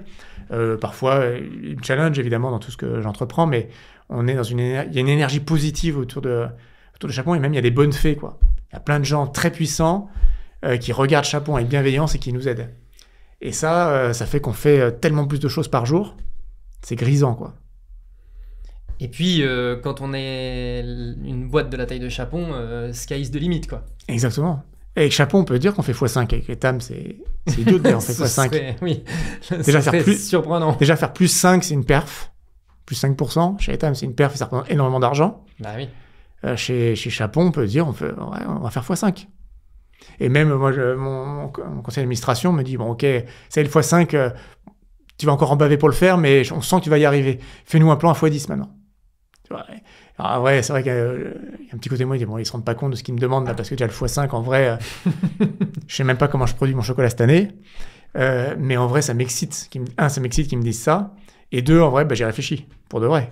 Ouais, je suis pas prêt de leur présenter un truc là-dessus parce que déjà le x5, il faut que je sécurise, mais et puis ça sert à rien et puis je sais très bien qu'ils me poussent dans mes retranchements pour que j'aille bien creuser tous les trucs et que le sujet c'est pas de faire x5 ou x10. Je suis clairvoyant là-dedans, mais en même temps, ça crée une énergie hyper positive. Alors moi j'ai beaucoup d'énergie positive, entouré de gens qui en ont. Il y a une alchimie autour d'une aventure. C'est beaucoup plus aventure, quoi. Ouais. Et le fait de s'associer avec un fonds, est-ce que eux, quand ils s'engagent auprès de toi pour financer, vous vous engagez sur des objectifs chiffrés à atteindre, etc. Oui, mais on s'est engagé sur quelque chose de raisonnable. Parce qu'il a fallu convaincre des banquiers aussi parce qu'on a levé de la dette, c'est un LBO. Donc il a fallu, on a fait un plan raisonnable, un plan entre guillemets qu'on est sûr de faire. On n'est jamais complètement sûr avant de démarrer, mais bien sûr, qui était vraiment rassurant. Et maintenant que les voyants sont au vert et qu'on est sur une trajectoire qui est mieux que le BP, eh ben on s'en refait un plus challenging, d'où le x5. Mais au début, on n'est pas parti sur x5, on s'est dit qu'on a essayé de faire x2,5, x3 en 5 à 7 ans. Quand on parle d'une entreprise qui a 5 boutiques, c'est d'en ouvrir 10 autres en 7 ans. Ouais, c'est 1,5 par an. Ça le fait. Hein. Bon, bah là, on a ouvert 3 la première année, quoi. Donc, on sent bien qu'on va pouvoir faire mieux. A priori, c'est plutôt bien parti. Ouais. Ok. Et c'est quoi là, les prochaines échéances pour Chapon ? La prochaine échéance, c'est de vraiment se mettre sur cette trajectoire d'hypercroissance et de s'aligner dessus. Donc, d'avoir de la technologie qui nous facilite la vie, une organisation qui peut porter la scalabilité, donc en termes de production de chocolat, et c'est vraiment là qu'est la difficulté, sans perdre la qualité. Donc ça veut dire qu'on va être un grand artisan et non pas un petit industriel. On peut industrialiser ce qui n'a pas d'impact sur le goût. Hein. Je peux décider que ce soit des robots qui mettent mon chocolat dans des tablettes, dans des sachets. Là, aujourd'hui, c'est des êtres humains. Je peux décider ça, parce que là, évidemment, ça n'a pas d'impact sur le goût. En revanche, ma torréfaction, enfin tout le processus de torréfaction, conchage, etc., va rester très très proche de ce qu'on fait aujourd'hui, mais en le multipliant. Donc il me faut de la surface, donc il me faut du monde. Il y aura beaucoup de tâches manuelles. Donc il faut arriver à simplifier tout ce qui n'est pas dans le cœur de la qualité du produit pour pouvoir mettre toute notre énergie, nos moyens dans étendre ça. Et ça, j'y vais de manière prudente parce que mon sentiment, mais j'espère que nos confrères chocolatiers ne m'en voudront pas, je trouve que tous ceux qui sont, entre guillemets, aussi bons que nous, petits, se sont tous dégradés en grossissant. C'est ce qui fait qu'on est un peu les meilleurs aujourd'hui, je trouve. C'est pas que les autres sont des moins bons chocolatiers, c'est qu'en grossissant, ils sont devenus un peu moins regardants sur ce qui les faisait vibrer au début. Et j'ai essayé de manière modeste, en me disant, a priori, en plus je suis pas du métier, je suis plus enclin à faire les mêmes erreurs que les autres que pas le faire. Donc, il faut que je sois extrêmement vigilant et de m'entourer de gens un peu jusqu'au boutiste dans l'attention aux produits pour réussir là où les autres n'ont pas réussi. Donc ça, c'est un gros sujet. Et je me donne quelques mois pour vraiment être très clair là-dessus et pouvoir me dire, OK, c'est bon, je peux faire x5 et mon chocolat, quand j'aurai fait x5, sera aussi bon qu'aujourd'hui. Bah surtout qu'il y a un enjeu, comme tu disais au début, toute la chaîne de valeur est gérée par la marque. Et donc, même au niveau de la production... Le sourcing, etc., les plantations, il faut toujours avoir les bonnes fèves qui arrivent. J'ai découvert que ce n'était pas la partie la plus dure. C'est une partie chronophage. Mais on n'est pas très gros, donc des bonnes fèves, il y en a suffisamment pour nous. Et comme on est un chocolatier haut de gamme, je peux payer mes fèves. Je peux me permettre de payer des fèves pour me réserver les bonnes fèves. Et moi, je peux accepter d'acheter que 300 kilos d'une fève parce que je suis artisan et je me dis, si ma tablette, je peux en faire que pour 300 kilos, elle ne sera peut-être même pas en vente dans toutes mes boutiques. C'est pas grave. Je m'autorise ce genre de choses pour précisément me donner des leviers d'action et toujours rester petit mais plein de foi. Là où quelqu'un qui voudrait précisément avoir toujours la même offre dans toutes ses boutiques va être obligé de s'adresser à des plantations capables de lui fournir suffisamment de fèves. Bien sûr. Et peut-être qu'il va renier. Il y en a des très bonnes. Naturellement. Mais il a quand même moins de choix. Moi, je m'autorise tous les choix. Je m'autorise tous les choix. Et pour le moment. Mais justement, je ne veux pas changer là-dessus. Ouais. Je ne veux pas changer là-dessus. Donc, du coup, je me lève d'une contrainte que je pense que les autres se sont données en disant je veux la même offre dans toutes les boutiques. Je dis si je peux avoir la même offre dans toutes les boutiques, c'est cool. Si je ne peux pas, tant pis. Pourvu que j'ai toujours le meilleur chocolat. Voilà. Okay. C'est mettre le curseur sur le bon objectif. Ouais. Mais et surtout... tant pis si ça coûte plus cher de le faire. Ouais. Parce que du coup, ma logistique, ça va devenir un enfer. Ouais. Et puis ça permet aussi de bien comprendre que la valeur que tu donnes à toute votre activité se trouve dans le produit. Exactement. C'est l'élément sur lequel tu ne veux pas rogner. Exactement. On fait aussi des très bons pralinés, donc il nous faut des très bonnes noisettes, des très bonnes amandes, et pour l'instant, c'est des petites plantations qui nous fournissent. Peut-être que demain, il me faudra d'autres... je ferai de nouveaux pralinés parce que je ne pourrais pas mettre ça partout. C'est un peu plus facile, parce que les plantations de noisettes, il y en a pas mal. Mais pareil, sur tous les sujets, il ne faut pas se tromper d'objectif. Et du coup, la rentabilité de chaque produit, même si le fond me dit de ne pas oublier ça, évidemment, c'est important, ça n'a aucune valeur si notre produit se dégrade. Si demain, c'est le marque qui fait le prix, c'est qu'on a perdu. Il faut pas qu'on achète cher parce que c'est Chapon. Il faut qu'on achète cher parce que c'est le meilleur. Et alors Chapon sera fort. C'est comme ça qu'il faut voir les choses. Enfin, en tout cas, c'est ça, dans cet ordre-là que je veux que je passe les 15 prochaines années de Chapon. Ok. Ben, en tout cas, ça donne envie de manger du chocolat, Chapon. Ça donne envie de goûter, puis ça donne... ça motive aussi d'entendre ça, de se dire, bah ouais, mais en fait, il faut construire des beaux produits de qualité, etc. Et c'est ça qui fera que derrière, on arrive à grossir. Cédric, merci beaucoup. Merci pour tout ce que tu as partagé, merci pour tout ça. Pour les personnes donc, qui veulent acheter du chocolat Chapon, donc e-commerce, il se passe des choses en ce moment, ce que tu disais. Oui, on peut déjà acheter en ligne. Le site va bouger d'ici cet été.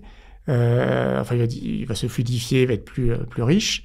Et puis sinon, on a une boutique à Paris. On est rue du Bac, rue Saint-Sulpice, avenue Mozart. On a ouvert à Bécon-les-Bruyères, pour ceux qui connaissent ce quartier, côté Courbevoie, à Puteaux. On est au Perreux-sur-Marne, on est à Chelles, la boutique historique, et même pour nos amis de Seine-et-Marne, on est à Meaux. Excellent. Et bientôt à Saint-Germain-en-Laye en septembre. Ok, donc là, focus Île-de-France. Il y a des objectifs de sortir de l'Île-de-France ? Oui, bien sûr. Là, on fait ce qui est entre guillemets facile. Il y a de la place en Île-de-France et on fait... enfin, facile, il n'y a jamais rien de facile, mais c'est plus évident pour nous, du point de vue d'organisation. Même moi, d'aller voir les emplacements, c'est plus rapide. Évidemment, la France. Et l'international, on est déjà en discussion avec plusieurs zones dans le monde. Excellent. Bah, j'ai hâte de suivre ça. Merci beaucoup pour tout ça. Merci, Jordan. Do it! Just do it! Don't let your dreams be dreams. Yesterday, you said tomorrow. So just do it! Make your dreams come true! Just do it!